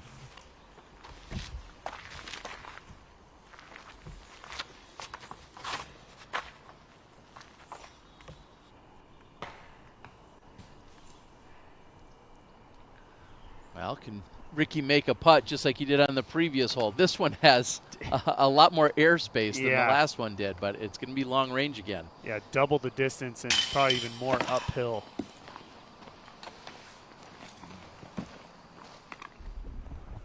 Frustration from Hamas.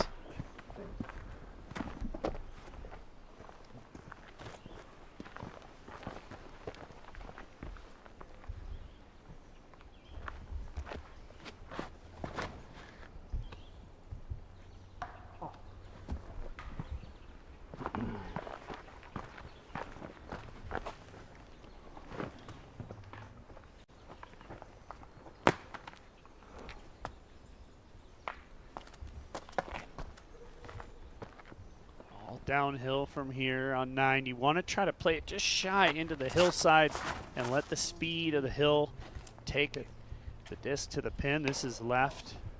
And boy, both these guys are going to be struggling to make par. Possibility to win the hole with a par upcoming for both men.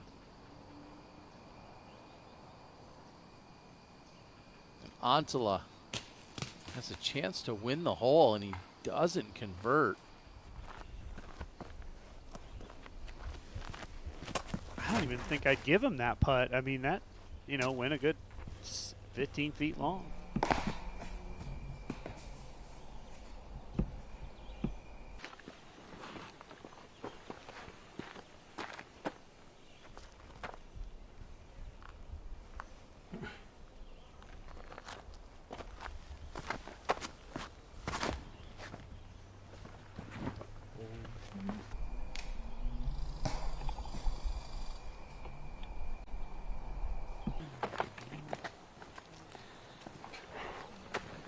it's a better shot though. I obviously Simon's just frustrated for the day, but overall just a better shot.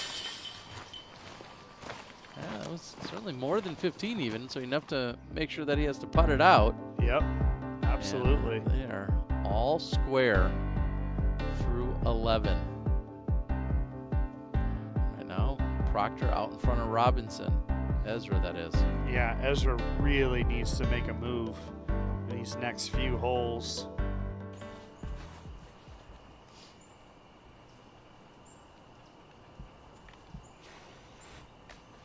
Aderhold to win the hole after an approach by Rick.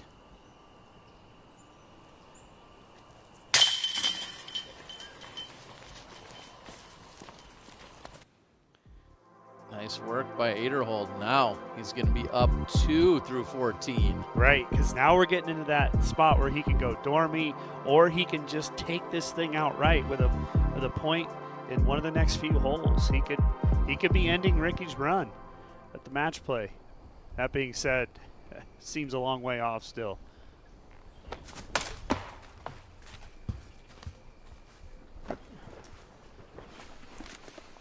Remember what I talked about winning the hole with a par? I thought you said double bogey. Well, that's also a possibility, Terry. The struggles are real.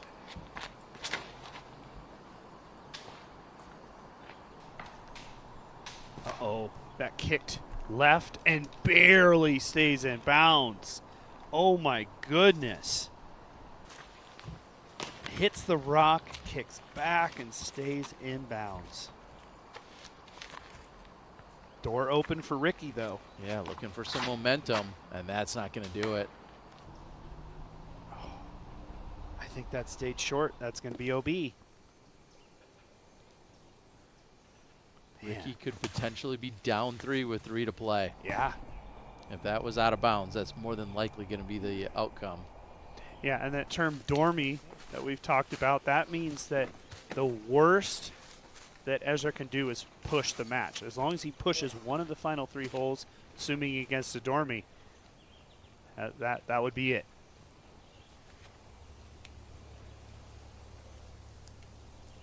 Gosh, I'm shocked to see Ricky miss that tee shot there under that circumstance. That felt like a moment there for Rick. Didn't take advantage. So that is Joey's 3rd, meaning he is set up for a bogey.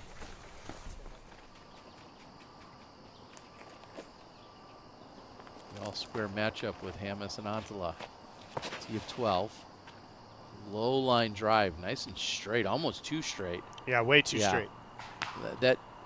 You don't need that to flip up, so to speak, and turn at all. You love it to just penetrate straight and then maybe have the slightest fade at the end. And this is inside.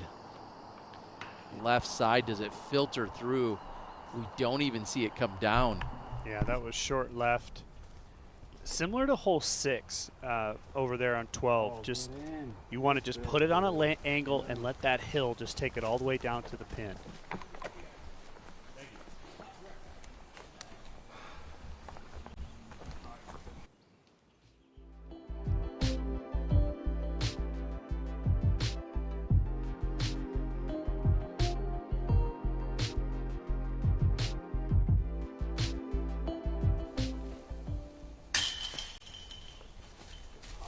Buckets will collect a double bogey.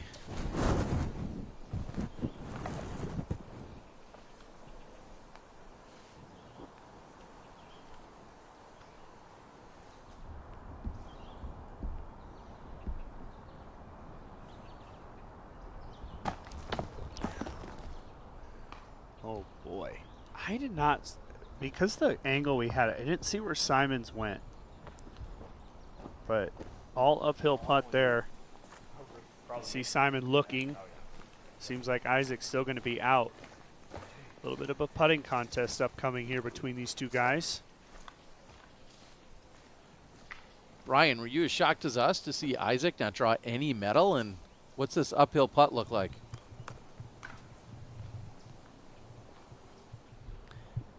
Yeah, it was a rough air ball. This is not the green to have that happen on. He's just outside circle 1.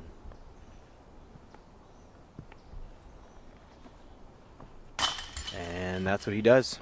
Cashes from early circle 2. Well done.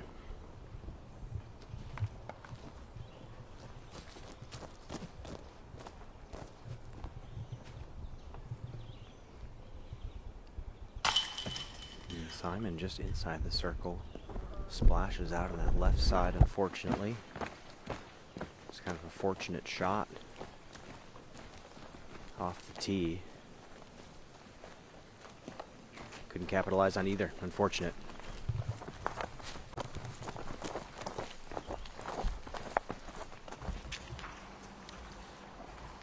Wysocki did go out of bounds. And he's going to be up there for the bogey, but Ricky Wysocki in big trouble.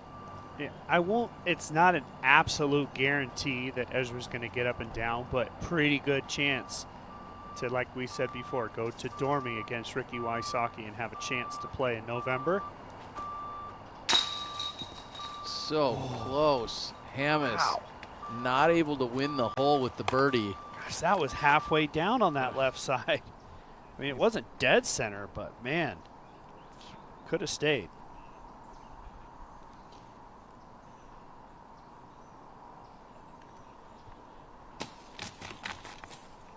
Oh.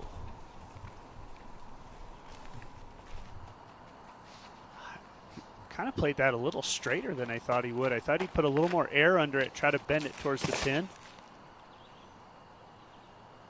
Match still all square with Antolin Hammes, but is going to be short and left. And Anthony Barella looks to be locking it up. And that was to win the match. So 1 and 2 in the world. They will be playing in the championship come November. Congratulations to Anthony Barella.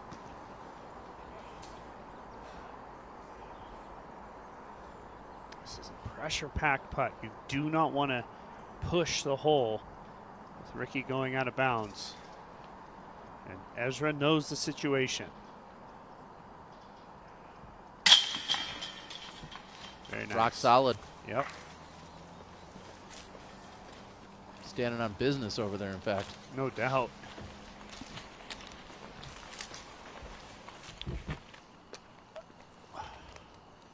Yeah, I can't remember the point differential between those. If Ricky can somehow win all these 3 and make it to a push.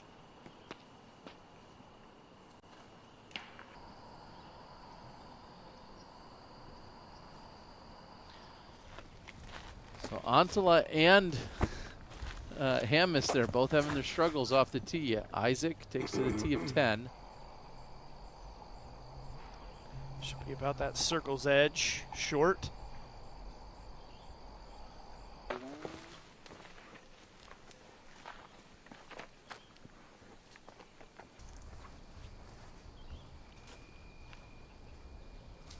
I would say Simon has to play to about as close to perfect as he can for these final 9 holes. I was just thinking that with the mess up on the previous hole. I mean, this is do or die time pretty soon. He's going to be running out of holes, and more importantly, he has no momentum whatsoever at the moment. And you saw what just happened on that tee shot. Things are looking grim for Simon at the moment. Yeah, I mean, we were talking about a situation where a good shot was one that didn't hit a tree. You know, it's to speak to the momentum.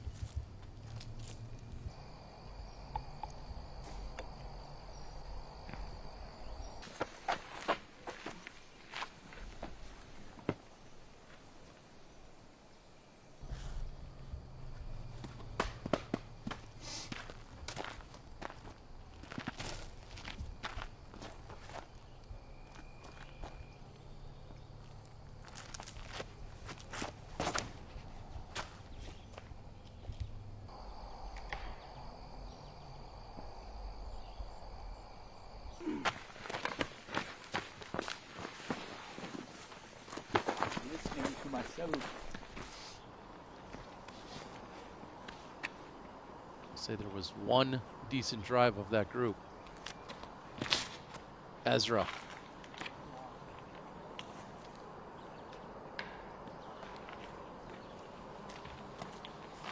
Hits the left side, kicks to the right. Gonna leave the door open for Wysocki. Yeah, Wysocki has to be pushing here. Yeah, this pin has been moved back slightly. And this looks short of ideal, but it's not. It actually does have the carry. And Wysocki, a little extra life breathing into that throw. Yeah. And I know we looked at this earlier. I just would love to check back in on that point differential. I believe Wysocki had the advantage in that case. So if they come back for an all square, Ricky might get it. But this is a chance for him to end the match. If this goes in, Ezra wins.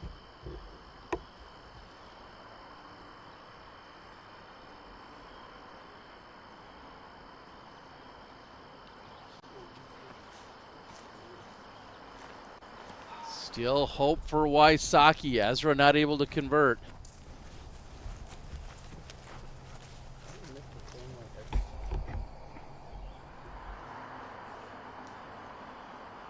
Wysocki to win the hole. He gets it.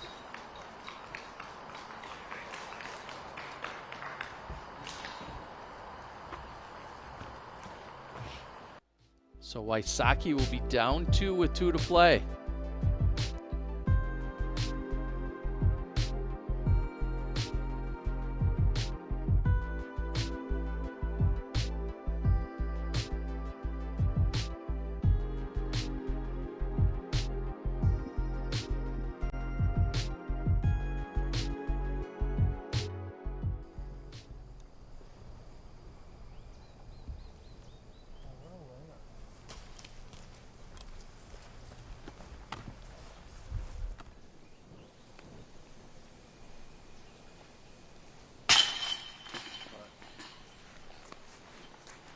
Isaac able to pick up a birdie.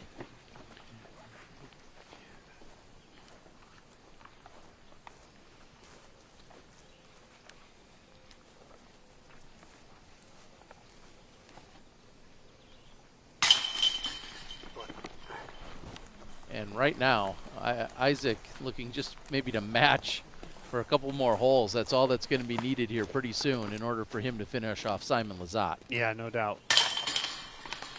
Yeah, he's getting close to that Dormy situation as well. And Terry, and we'll get this confirmed 100%, but it sounds like Ezra has the advantage even in point differential, which means that regardless of what happens over the next 2 holes, Ezra Aderholt will be advancing to the championship. Okay, because obviously if we see an all-square match, you're saying then we go to that tiebreaker, and that's what we're...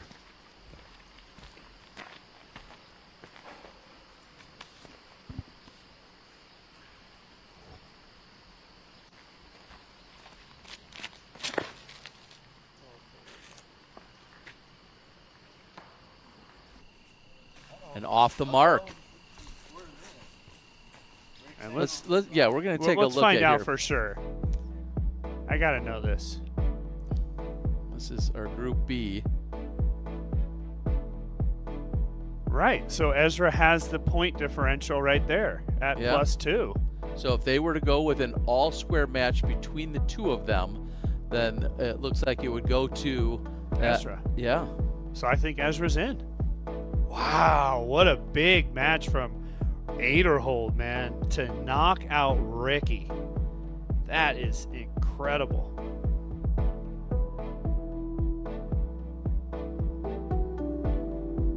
Again, I don't totally expect Ricky and or Ezra to even know that. And that's why you're going to see Ricky battle so hard. And in fact, I kind of skipped over it, but what a killer tee shot by Ricky on the brand new 17th.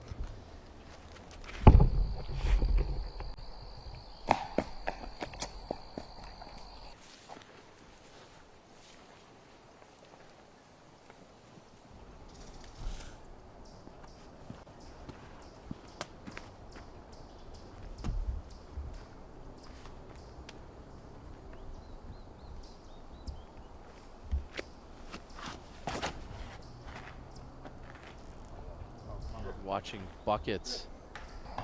Oh, late tree on the right side. I cannot tell you how many times I've seen that. Just a beautiful looking shot hits a tree you can't see on 11. This is by far one of my favorite holes here at Brewster.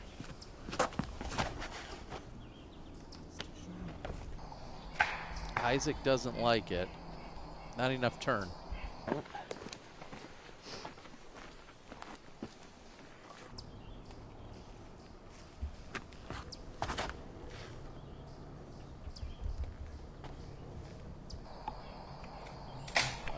Simon will like that, though.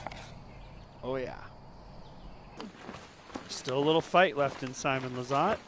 That was a beautiful shot.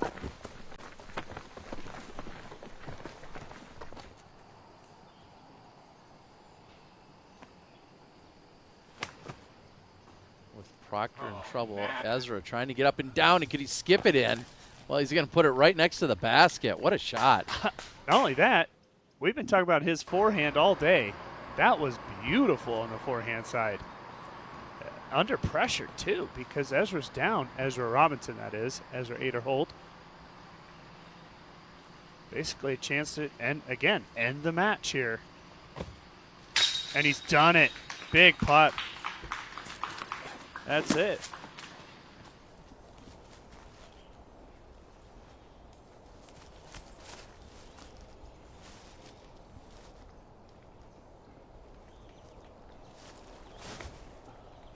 Second shot by Robinson.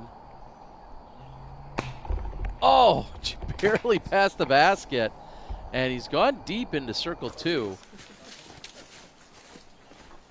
And I believe that putt we just saw from Ezra Aderhold moments ago was to save a par. Okay. So Wysocki is in.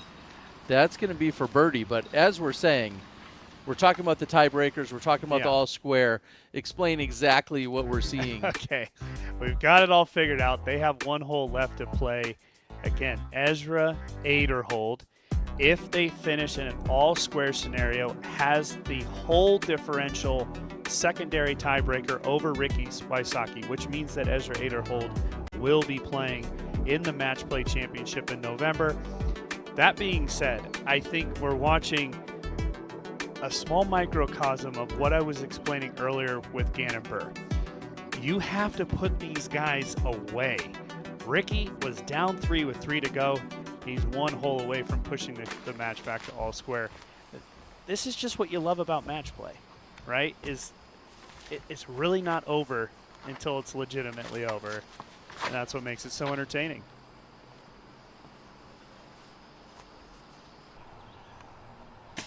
And Wysocki is parked right next to the basket. Wysocki looking to go birdie, birdie, birdie finish. And I think we're going to see a look of disappointment.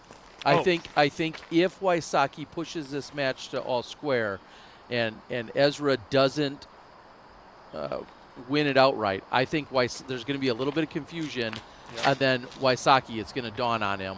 Yeah, and he's going to be disappointed, understandably so. Yeah, and that's going to be the situation most likely. Yep. I think that's exactly what we're going to see. I think they're going to put the scores in, and then they're going to look at each other, and I think Rick's going to say, well, so what's that mean? Right. I think that's exactly what we're going to hear from him. I agree. And that's no fault of his. No, I mean, this is all very convoluted, somewhat confusing system. And I've, several times mentioned the mindset of the player. I just always had the mentality, win and I'm in. Mm-hmm. I never thought about what a tie would do for me. That's never going to come into play. And that's why you've seen. It's not like Ezra's just chipping this one up and he knows it doesn't matter. He thinks this absolutely matters. And you might even see a little disappointment in Ezra right now. Because of the fact that he's now blown this match completely, he may not know what the secondary one is as well. Yeah, heads up. Yeah, the struggles just continue for everyone out there, it seems like.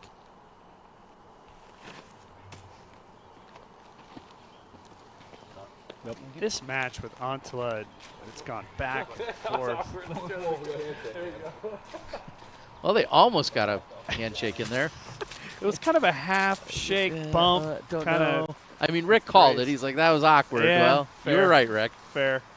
But yeah, I mean, look, it's not as if Ezra is celebrating right now, which in a little bit maybe he will. But I think also it's going to burn him just a little bit that he let this match go, regardless of the fact that he's going to go play in the championship. Our math tells us Ezra is moving forward, though. Yes. I don't know if Ezra or Ricky know that at the moment. How but could they? I mean, yeah, because we, all of us, like you were just saying, have so much emphasis on, well, whoever wins the match moves forward. I'm not sure if they actually ever dove into it to say, well, what if we tie? What if this match goes all square? Right. So again, I give them plenty of leeway if they're unsure. And just think about the fact that we're having this match play championship. This is the first time we've done it season long, all this stuff, and Paul Macbeth and Ricky Wysocki are not going to play in the championship. It's almost unimaginable, considering that they're two of the greatest players of all time. And no look for Heimberg. Just launches it up and knows it's going in.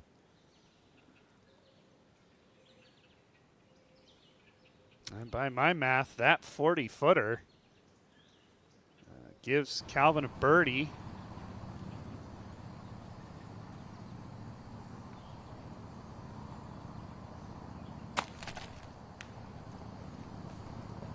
So that was Robinson for his birdie look. Simon also has a birdie look.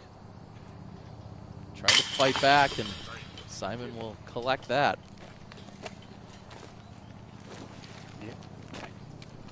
I see Buckets walking away down there. I think Buckets ended up parring there, so Calvin has made their match back to all square. And think of all the bad shots that Calvin has thrown today. He still has a chance.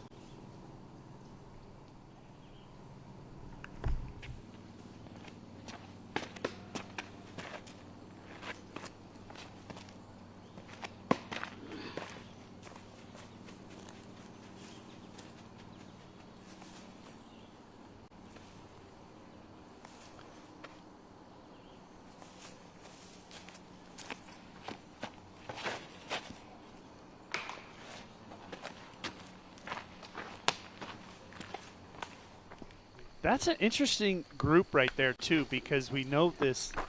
We're looking at the Proctor-Ezra match. Now we only have one Ezra on the course, so we don't have to worry about that, Terry. But, you know, Ezra needs to get that match. He needs to win that match if he has any chance. Look great. Maybe okay. There was a speed problem there for Simon, a little bit too fast of a disc. That almost went over that little edge back there, Terry. It falls off quite dramatically.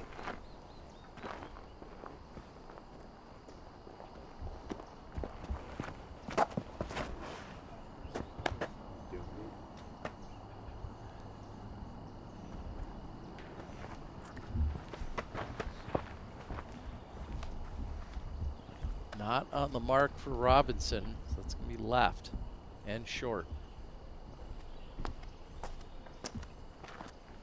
As we said, Heimberg back to all square along with Buckets.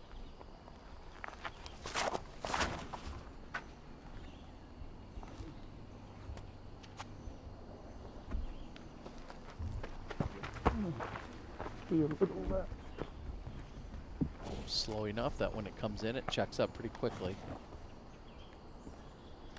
Heimberg will have a birdie look.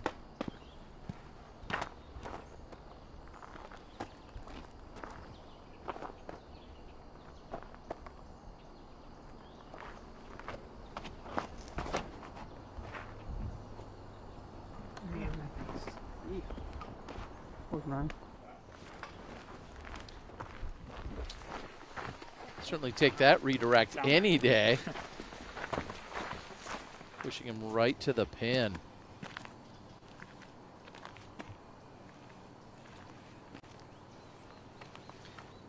I really feel like we're going to be talking about hole differential on this group too, because if Proctor wins, and which means Ezra would lose, and that's a fantastic shot, and Hamas loses, they all three have the same amount of points. At that point, we'd be talking about hole differential or head-to-head. Yeah, first is head-to-head matchups. Yeah. First is head-to-head matchups, and then it goes to hole differential. Yeah, let's take a look at these guys. So, yeah, obviously Proctor way down in hole differential, and he would lose that on the head-to-heads because he hasn't won any of the matches yet. Ezra, wow, this is a tough one, Terry. I'm going to need your math skills. So if a train leaves the station in Cincinnati, it's at 72 miles per hour. Yeah. It's not looking good for Hamas. It's starting to look slightly better for Ezra, Ezra's in the driver's seat to win this hole, unless this shot goes in for Proctor. Oh, cash. Oh, he thought he had it. Thought he cashed it in. What a shot. So that match will go to all square with 3 holes to play.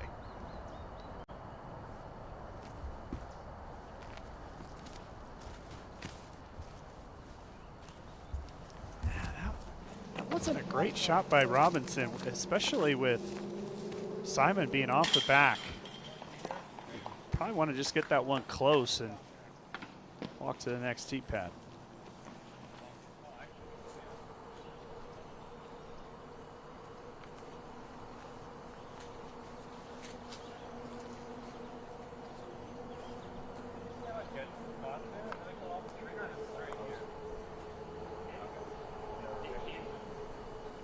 So there is an out of bounds line. You can see that line right there. So they're just establishing where he went out of bounds. You can see how steep that cliff is just beyond Simon.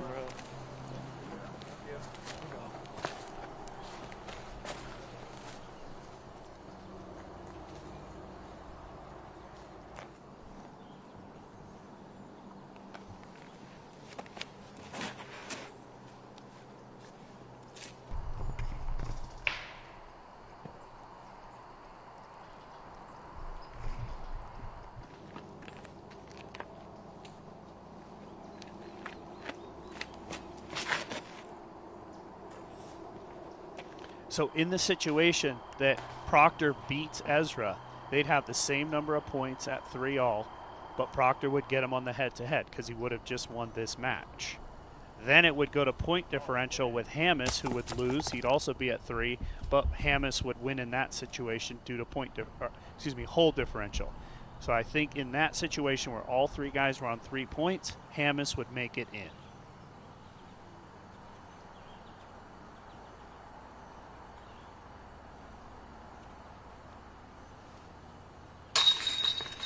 Putter's coming alive for Heimberg. Yeah. Hasn't been clean off the tee, but last few holes certainly making up for it on the green. A little bit of confidence, a little bit of perk, a little pep in Heimberg's step there.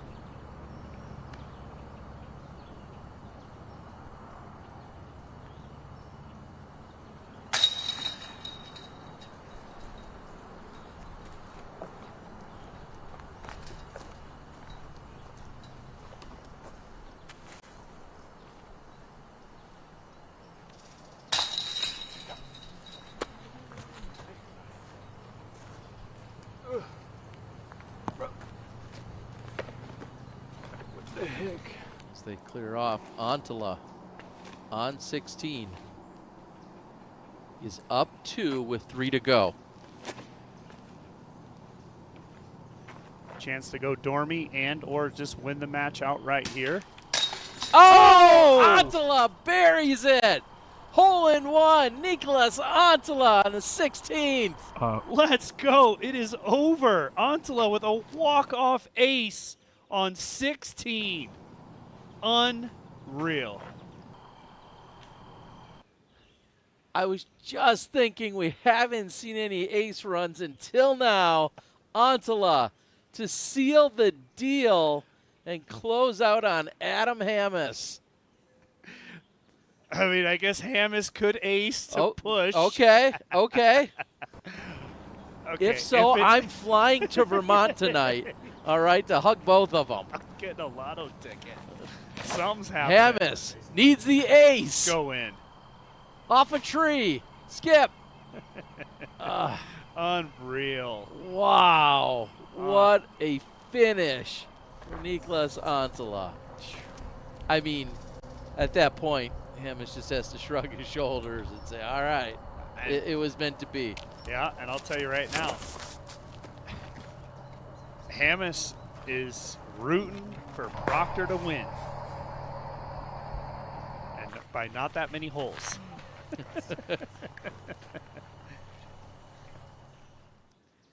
Unbelievable, man. I have played match play since I was a little boy. I have never seen a walk-off ace to win a match. It doesn't get better than that. It really doesn't. Sorry, buddy. And it's not over for Adam. That's the craziest thing. You can still get in. Just a pat on the back. Sorry I had to do that to you. I had to close it out on you.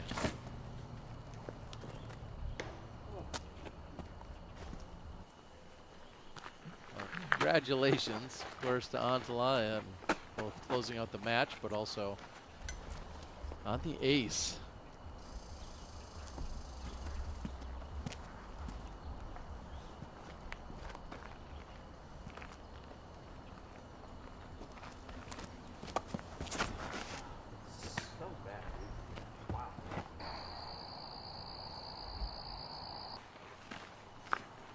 Way overturned out of the hand of Isaac Robinson.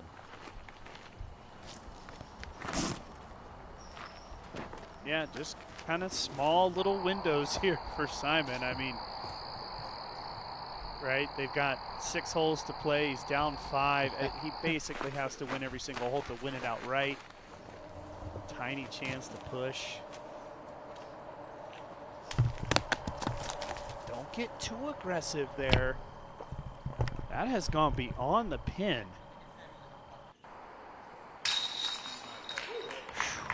And he makes it.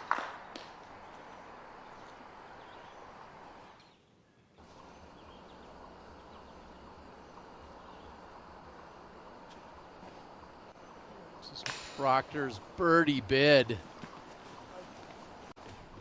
And that would have been to win the hole. Instead, their match is going to remain all square with 2 to go. Wow, just that close to picking up the hole. Buckets all square with Heimberg. Long way back here for Buckets. It's really tough to get down that gap to the pin from this far back. Especially if you released it that high. Is that going to catch the canopy or does it filter? That's going to be in that neighborhood of where Wysocki was. Yep, Ricky World down there. Just a pitch out from Isaac.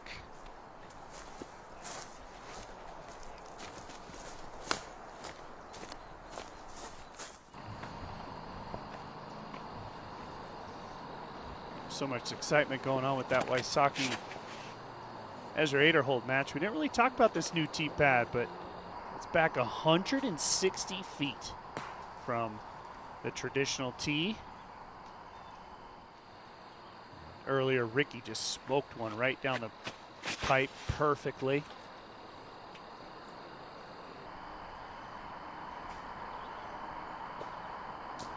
Oh, and he gets over the little creek.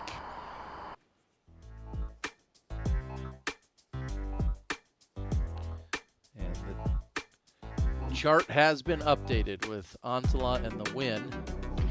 And again, so the way this, in my mind, would all break down, look at the point differential, right? I mean, excuse me, hole differential. That's the other tiebreaker. look, if you're Ezra, you just win your match, you're going to go play in the championship. That's basically what it comes down to here.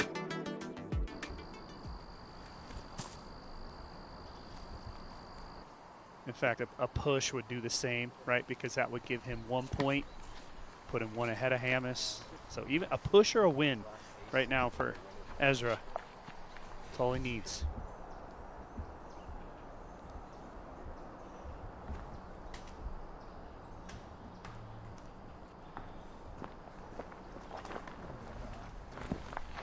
Heimberg's going to be playing for par now after that approach.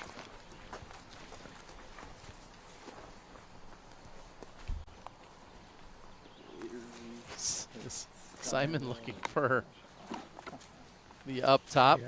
Okay. I mean, he absolutely smoked this tee shot. I mean, anytime you can get down by this secondary bridge, it's incredible. But he's going to go just Simon line up over the top here.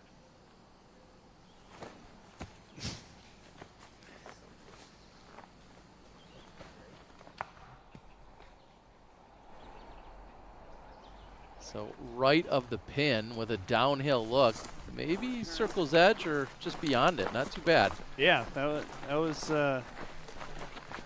overall pretty good. Going up that high.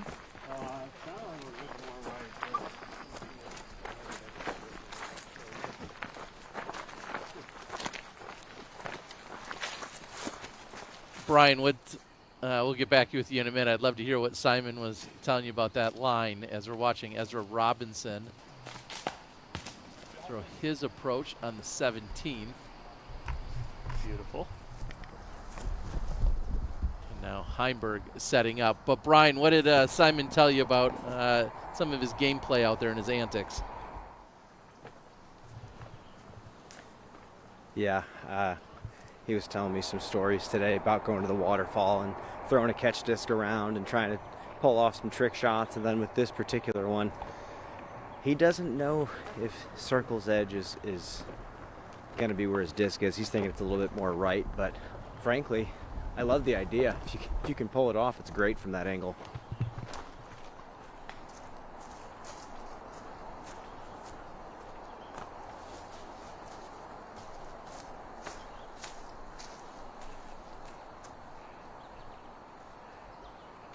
Buckets takes a knee. And, well, I guess depends if you stand left or right by a foot or two. Will tell you if you have an alley or not. But he's going to go to a knee, and we'll see if he can manufacture some kind of lane. Puts it up high, and that's going to hit some of the branches. So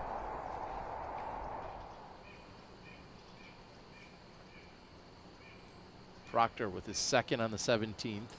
Short left side of fairway. Yeah, we know that Robinson is close. He's going to have to rely on the putter there.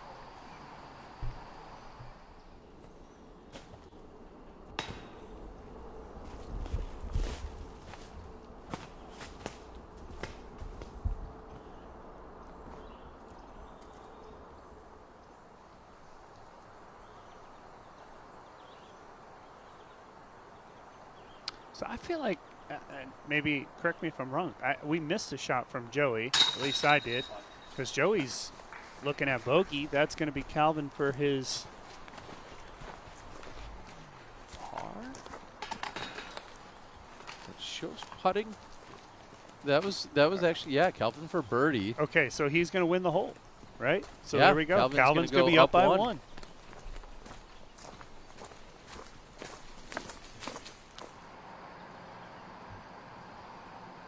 26 feet left for Proctor. Never a doubt. Keeps Hamas alive.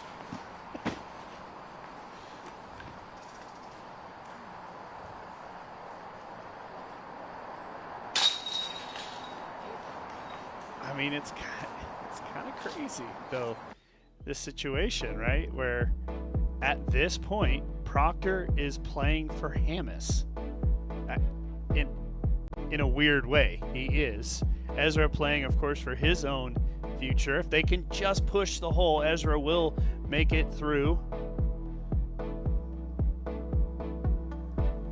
But if Proctor can beat Robinson, they'll end up with the same amount of points for the round robin, but he's got the head-to-head, so then the tie would go up to Hammis, of which the head-to-head, Hammis beat Proctor in a previous round.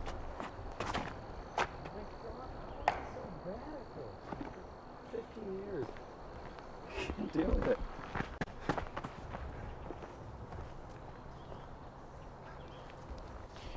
Simon is going to have to figure out something significant between today and tomorrow.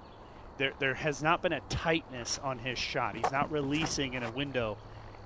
He's had a lot of misses today. A lot can happen in 24 hours, obviously. But he's going to have to find something.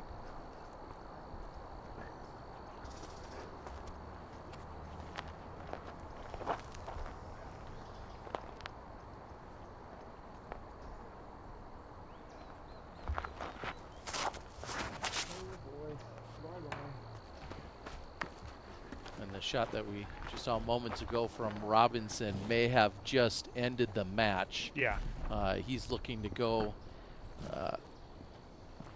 up 5 with 4 to play. Yeah, he's dorming now. Yeah, that would end the match. Yeah, he's dorming right now, and just a push would win it for him.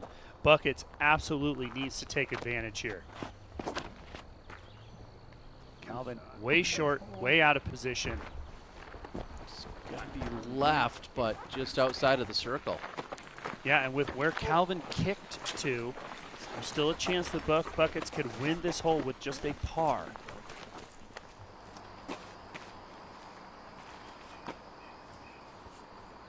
It's a simple fact. Birdie and you're in.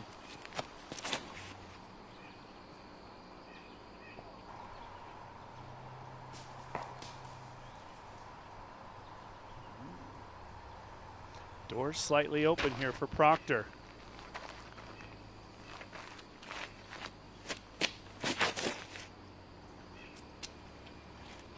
And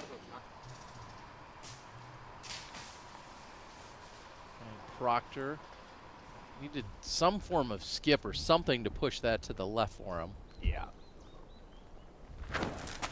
Standstill forehand coming. Well, misses everything and gets up there for a look for par.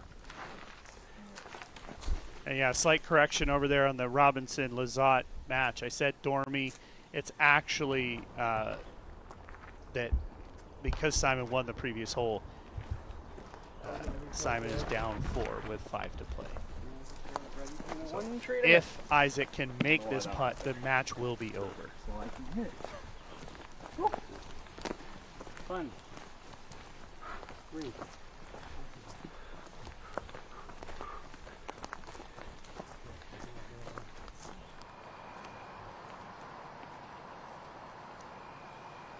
For birdie. Oh, and short off the front of the cage again. And this putt upcoming from Proctor is for Hammis to get into the championship. Wow, just that close. So Ezra will, theoretically, if they both, well, look at that. Nice. I love it. That was a crazy situation. Come on. The guy had a 35-foot putt to get somebody else into the championship. Don't hear that often.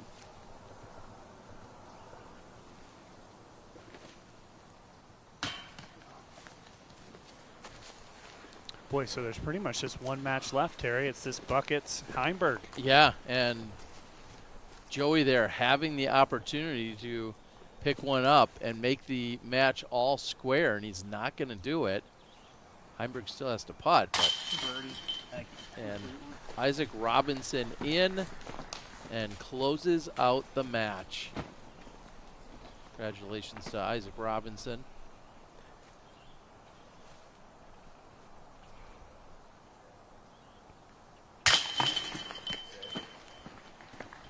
So Heimberg will remain up 1.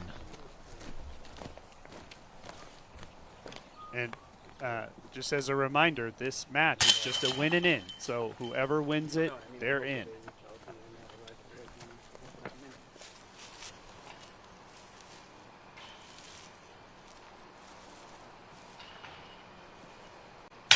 Proctor in for the par. And we're going to see an all-square match between him and Ezra. And real quick, I didn't mention earlier, Ezra Robinson also recently making an announcement about becoming engaged. So congratulations to him. Oh, that's awesome, man. And to his fiancée. You always love to hear good things happening outside of the realm of just what's happening on the course.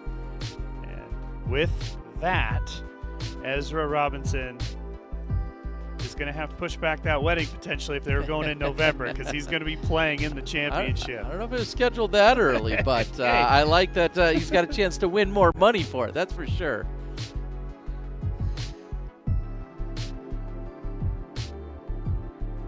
And we'll head over to the other Robinson brother, because we've got Brian Earhart on the ground along with Isaac Robinson. Take it away, Brian. Isaac, we're here on the green of 14. You just took down the match, and you punched your ticket to Hornets Nest. How you feeling? Feeling pretty excited. Hornets Nest is a course I've never played in competition. Really never played the course at all, so I've heard a lot about it. It's a legendary place, and so I'm excited to be able to play the match play there. Got the GMC coming up tomorrow. Round 1 starts. How are you feeling after this match today? You feel like your game's in a good place? Yeah, this counts as one of my practice rounds, so game's feeling good. I would change a couple things probably on the front 9, but once I iron out the disc choices, we'll be good to go. We'll see you in Charlotte, my friend. Thanks, see you out there. Ryan. Back to you guys. So brothers Robinson will both be playing in Charlotte championship for the match play. Congrats to both of them.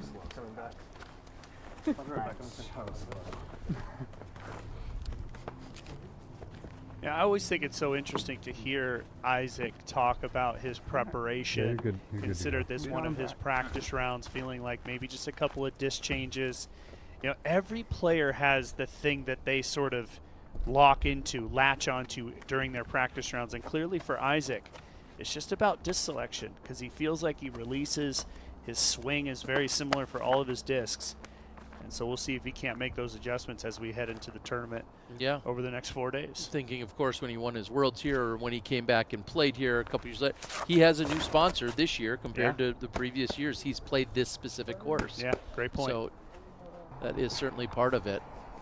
Calvin juices it long and straight. Be out circle 2, long circle 2 in fact, but he is in bounds, and that's critical here on 15. We saw how that affected Ricky earlier.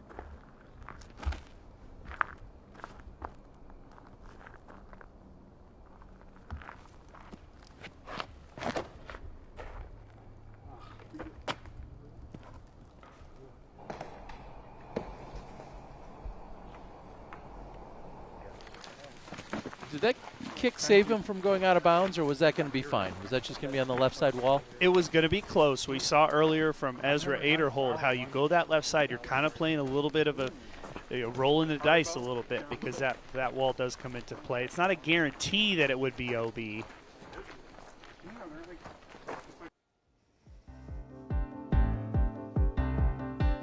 This is our Group D table. Isaac, of course. So an all square, a push between Buckets and Heimberg, and Buckets wins. Yeah, that's all he needs. And if Calvin wins, they would tie, but of course Calvin would get in due to the head-to-head tiebreaker. Yep. Yeah. Wow. So this is some big stuff for Buckets. Just needs to get to an all-square situation versus just needing the outright win. I feel like that's just slightly easier against a guy like Calvin. Certainly. That's essentially like getting an extra stroke. Yeah, an extra to some degree. I know it's a point, but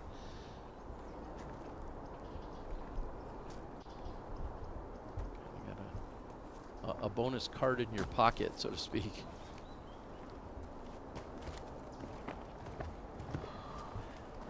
Right now, Heimberg out in front on this match, up 1.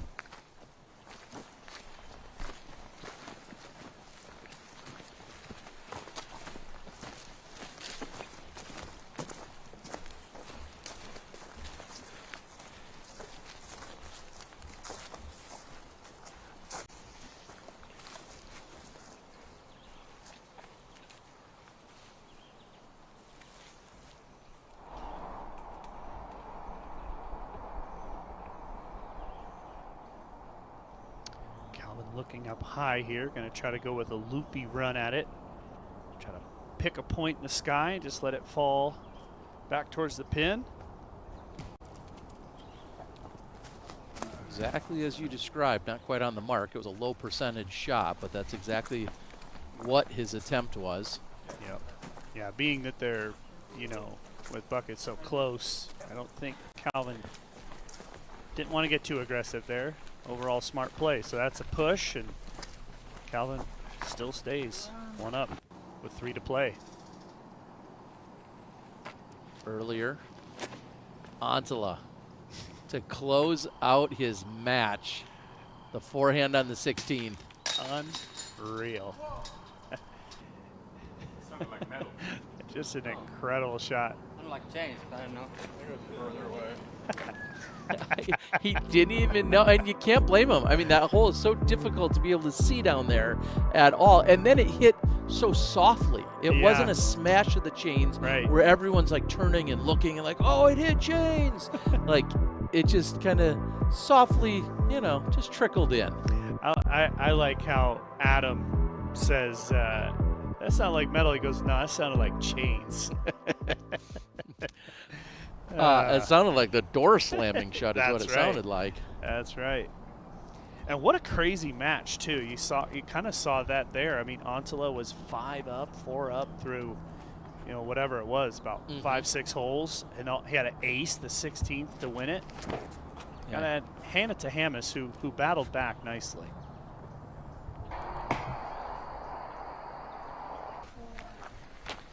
Look, Joey Buckets has had multiple opportunities over the last couple of holes. Seeing Calvin throw first, not being near the pin. At some point, Buckets has to step up here and make a good shot. Yeah, the last time Buckets won a hole was back on 5. Exactly.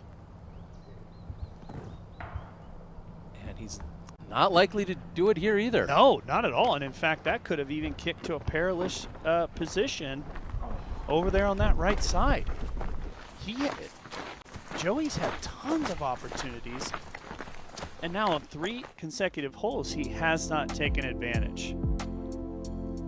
Let's look at 16, which is a little bit different here this year, Nate. Yeah, only slightly different. The tee shot is exactly the same. Same tee pad, everything. Everything here is going downhill to the right.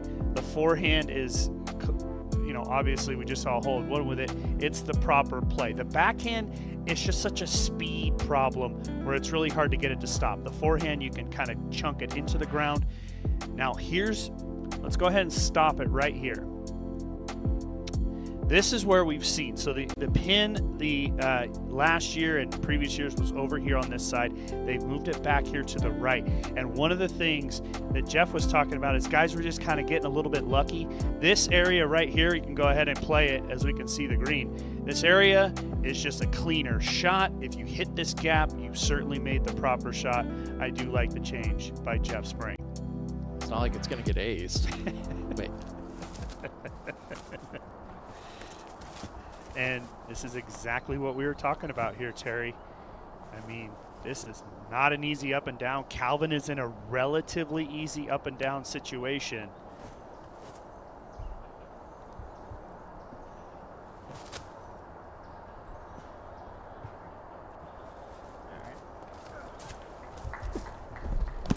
Got to make a putt there.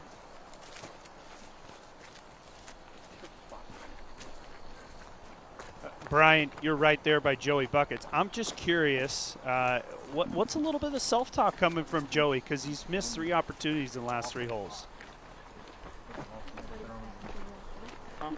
Yeah, it's been a lot of stuff under the breath that I can't quite pick up, but yeah, you can see just from the body language that he's frustrated, and he knows he's dropping these opportunities, and like we talked about earlier, he knows how important it would be to win this match. And head on out to Charlotte. The season continues after that. And a chance to make some big money. And now Calvin, much easier scramble from here. There's a couple gaps he has to hit.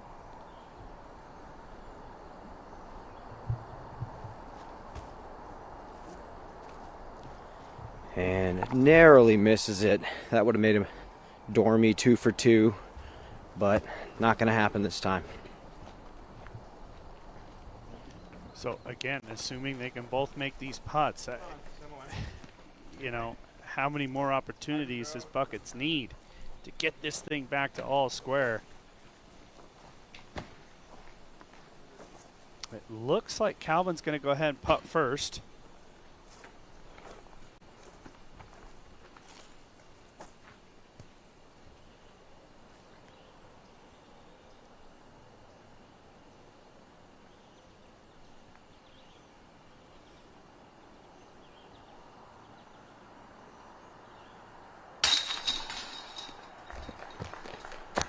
Heimberg, no problem cleaning up. Again, enough for Buckets to think about. Yeah, and the fact that he has to go to this straddle is just sort of tough.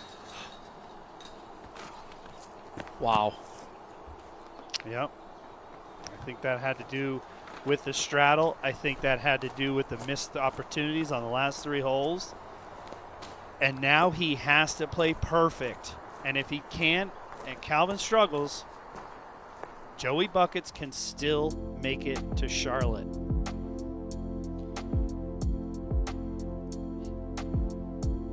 Wow, we head over to the 17th. Again, a little change here that you referenced earlier. Yeah, so 160 feet back, there's the old tee pad. We're just flying by it right now. Talking to Jeff Spring before the round today, he was telling me that it's just about a 375-ish foot shot if you want to just play it straight. You don't want to bring the corner into play. That being said, you really want to get aggressive, especially in good conditions like we have today. This is about that 380. Up here is going to be in that 415, 420 foot mark. That's where we saw a couple of the really, really good shots get to. And then it's the same green. It's the same traditional green that we've seen over, years and years and years out here at Brewster. But ultimately, moving this hole back brings bigger numbers into play. It's not just a guaranteed birdie. Par, bogeys are still in play here on 17.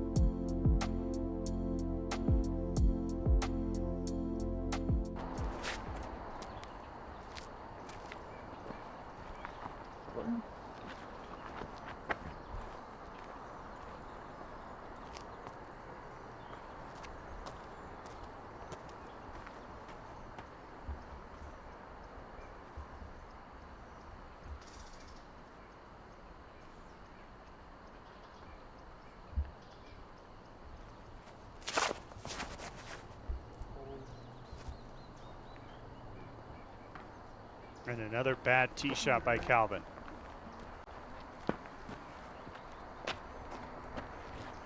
How many chances has Buckets had?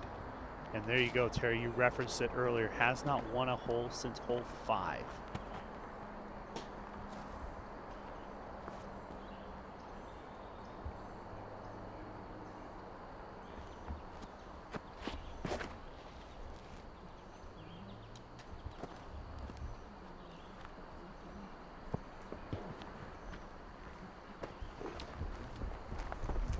A little bit of cabbage there. That certainly is going to be short and in the corner.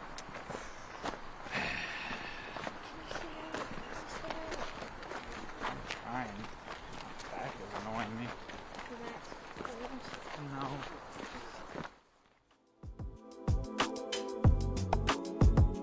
See Kelvin Heimberg trying to collect 3 points. And if he does, tied with Buckets, but will have the tiebreaker due to this match that's being played out as we speak. So Heimberg looking for the win. I mean, Heimberg, in theory, is one good approach shot away right now from winning this. He puts it next to the basket, it's over. Yeah, most certainly. Because at that point, the best Buckets could do is push the hole, and at that point, it would be over. I guess it's going to come down really to Joey's lie, to be honest. He was so far in on that inside. That left side is so blocked off once you get deep in there. I just think ultimately inexperience and a little bit of nerves got to Joey Buckets today, ultimately, if he doesn't go on to make it. Because he allowed a Calvin Heimberg, who just did not play well, to win. These were some of the Group D matchups, seeing that Simon Lizotte fell to Isaac Robinson. And, well, I called for one good shot. I think he'd need a miraculous shot, potentially. But if he were to pull it off, this could end the match. I don't know if he's got enough of a line through there. It's pushing. So that looks like pretty much a guaranteed up and down for par. And again, Buckets cannot settle for par if that's the case. He needs to win this hole. Yeah, I'd love to go to Brian. Brian, have you seen Joey's lie at all? Yeah, I'm looking at it right now. He's a little bit too pinched off on that left side. He can potentially throw something really aggressive, like a high overstable flex that puts him within a putt's range. I don't think he's going to hit circle 1 from here. He could go forehand roller if he's feeling really aggressive. High chop. Just needed a hair more turn. It's going to be a long look. All right, so both of them potentially looking at pars, and if so, that will be the end of the match, and Calvin Heimberg will move to the Match Play Championship in November. Yeah, I'm remembering a putt by Ricky Wysocki from years ago over in this spot where Buckets was. You can make that putt, especially with a green light situation where if you miss it, it's basically over. You know, look, Calvin's far enough back here. We've seen many players knock it up and down from this point. And that won't be today, but still a good shot there by 100%, Calvin. yes. There is still some work that has to be done from there, but Calvin has navigated that. And at this point, Buckets, of course, is going to assume that Calvin's going to make that very short putt. And this should be green light all day long here for Buckets. Yeah, you know, it's funny. We break the sport down to just play one shot at a time. And legitimately for Buckets, this needs to go in.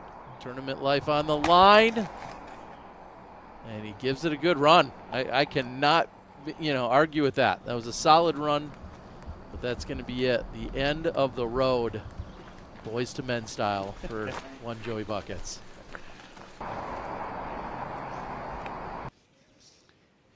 Yeah, it'll be disappointing for Buckets. It'll be a huge, I would almost say shock for Calvin Heimberg, who, with the way he played, there's no chance he thought he was going to win today's match, but ultimately Calvin will make it to the Match Play Championship in Charlotte.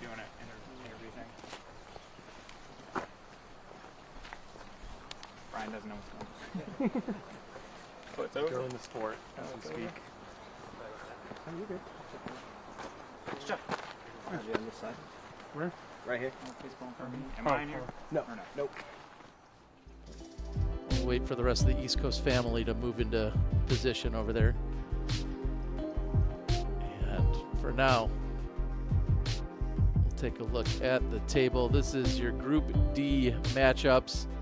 And Isaac Robinson, of course, punching his ticket. And now Calvin Heimberg will get the 3 points, tying up with Joey Buckets, but taking him down in head-to-head. So congratulations to Isaac Robinson along with Calvin Heimberg.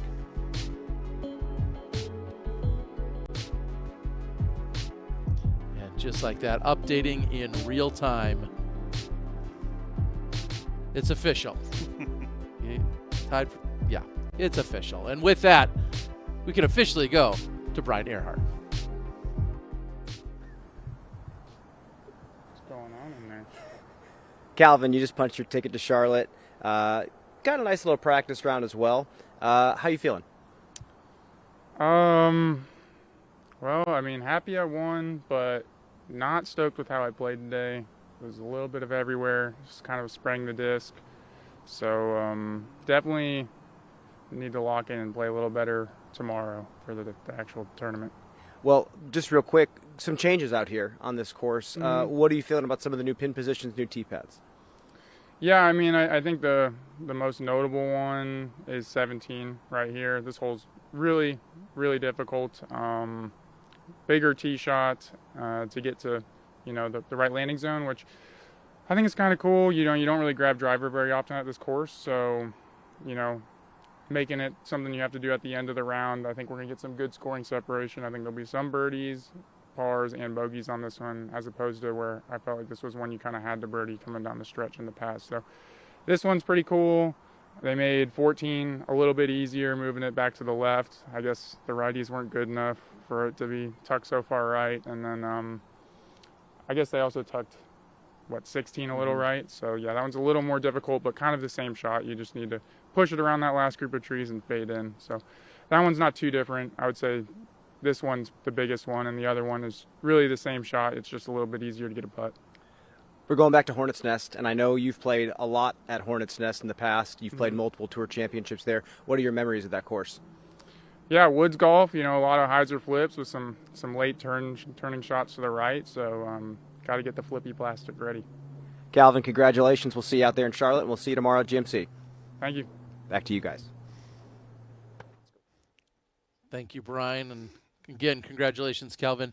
I mean, he owned it. He said what we've been saying all this entire round. He's got to tighten things up.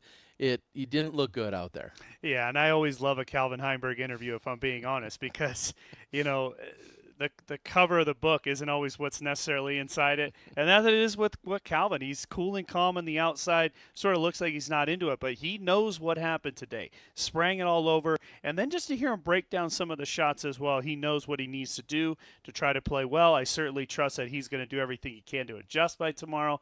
But ultimately, I think very fortunate for him to get through to the championship. Well, yet again, congratulations to him. And we're going to take a quick break, but when we come back, we're going to break down the rest of what we saw today. And, of course, we've got our OTB, only the best shot of the day. We'll be right back.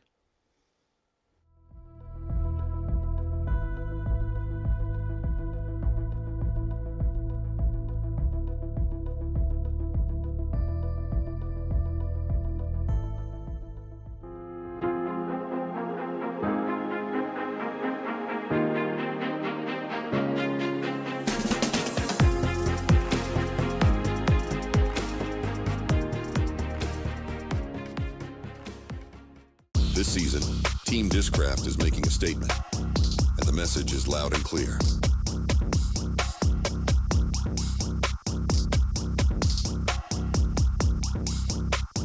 Discraft, built for flight. This bag This bag is lighter. very sturdy. Comfortable. It's beautiful. I'm in love with it. I feel like I'm just gonna have this bag forever and it's never gonna fail me. This is the Octothorpe reimagined.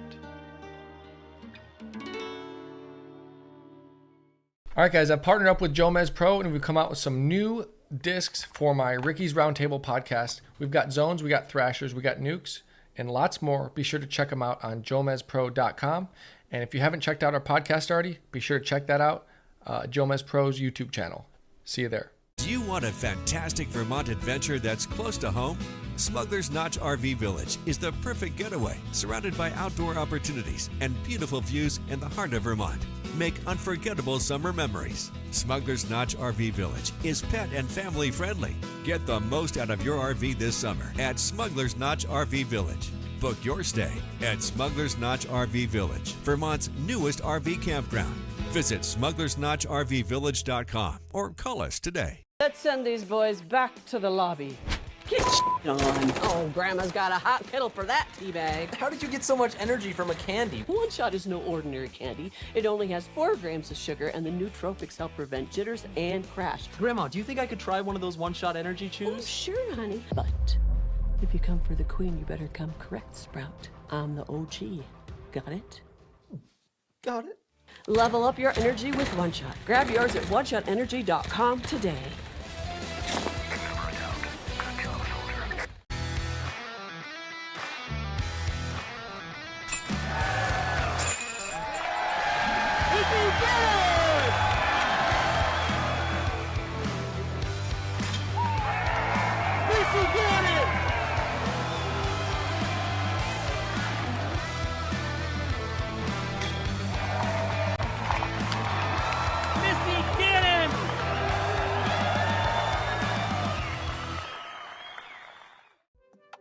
You play disc golf long enough, you can relate to this experience.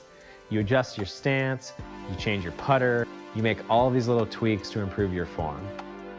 But at the end of the day, sometimes you just have to go back to fundamentals. That's exactly what we did with the Octothorpe. More stable, more refined, more features for the modern disc golfer. This is the Octothorpe reimagined.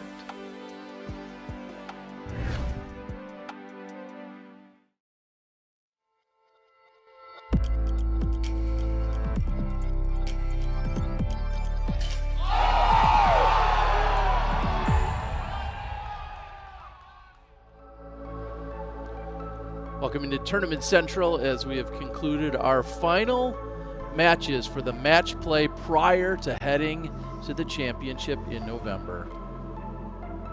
And we're going to take a look at our groups, and Gannon Burr, Anthony Barella are advancing, playing in Charlotte. Congratulations to both of them.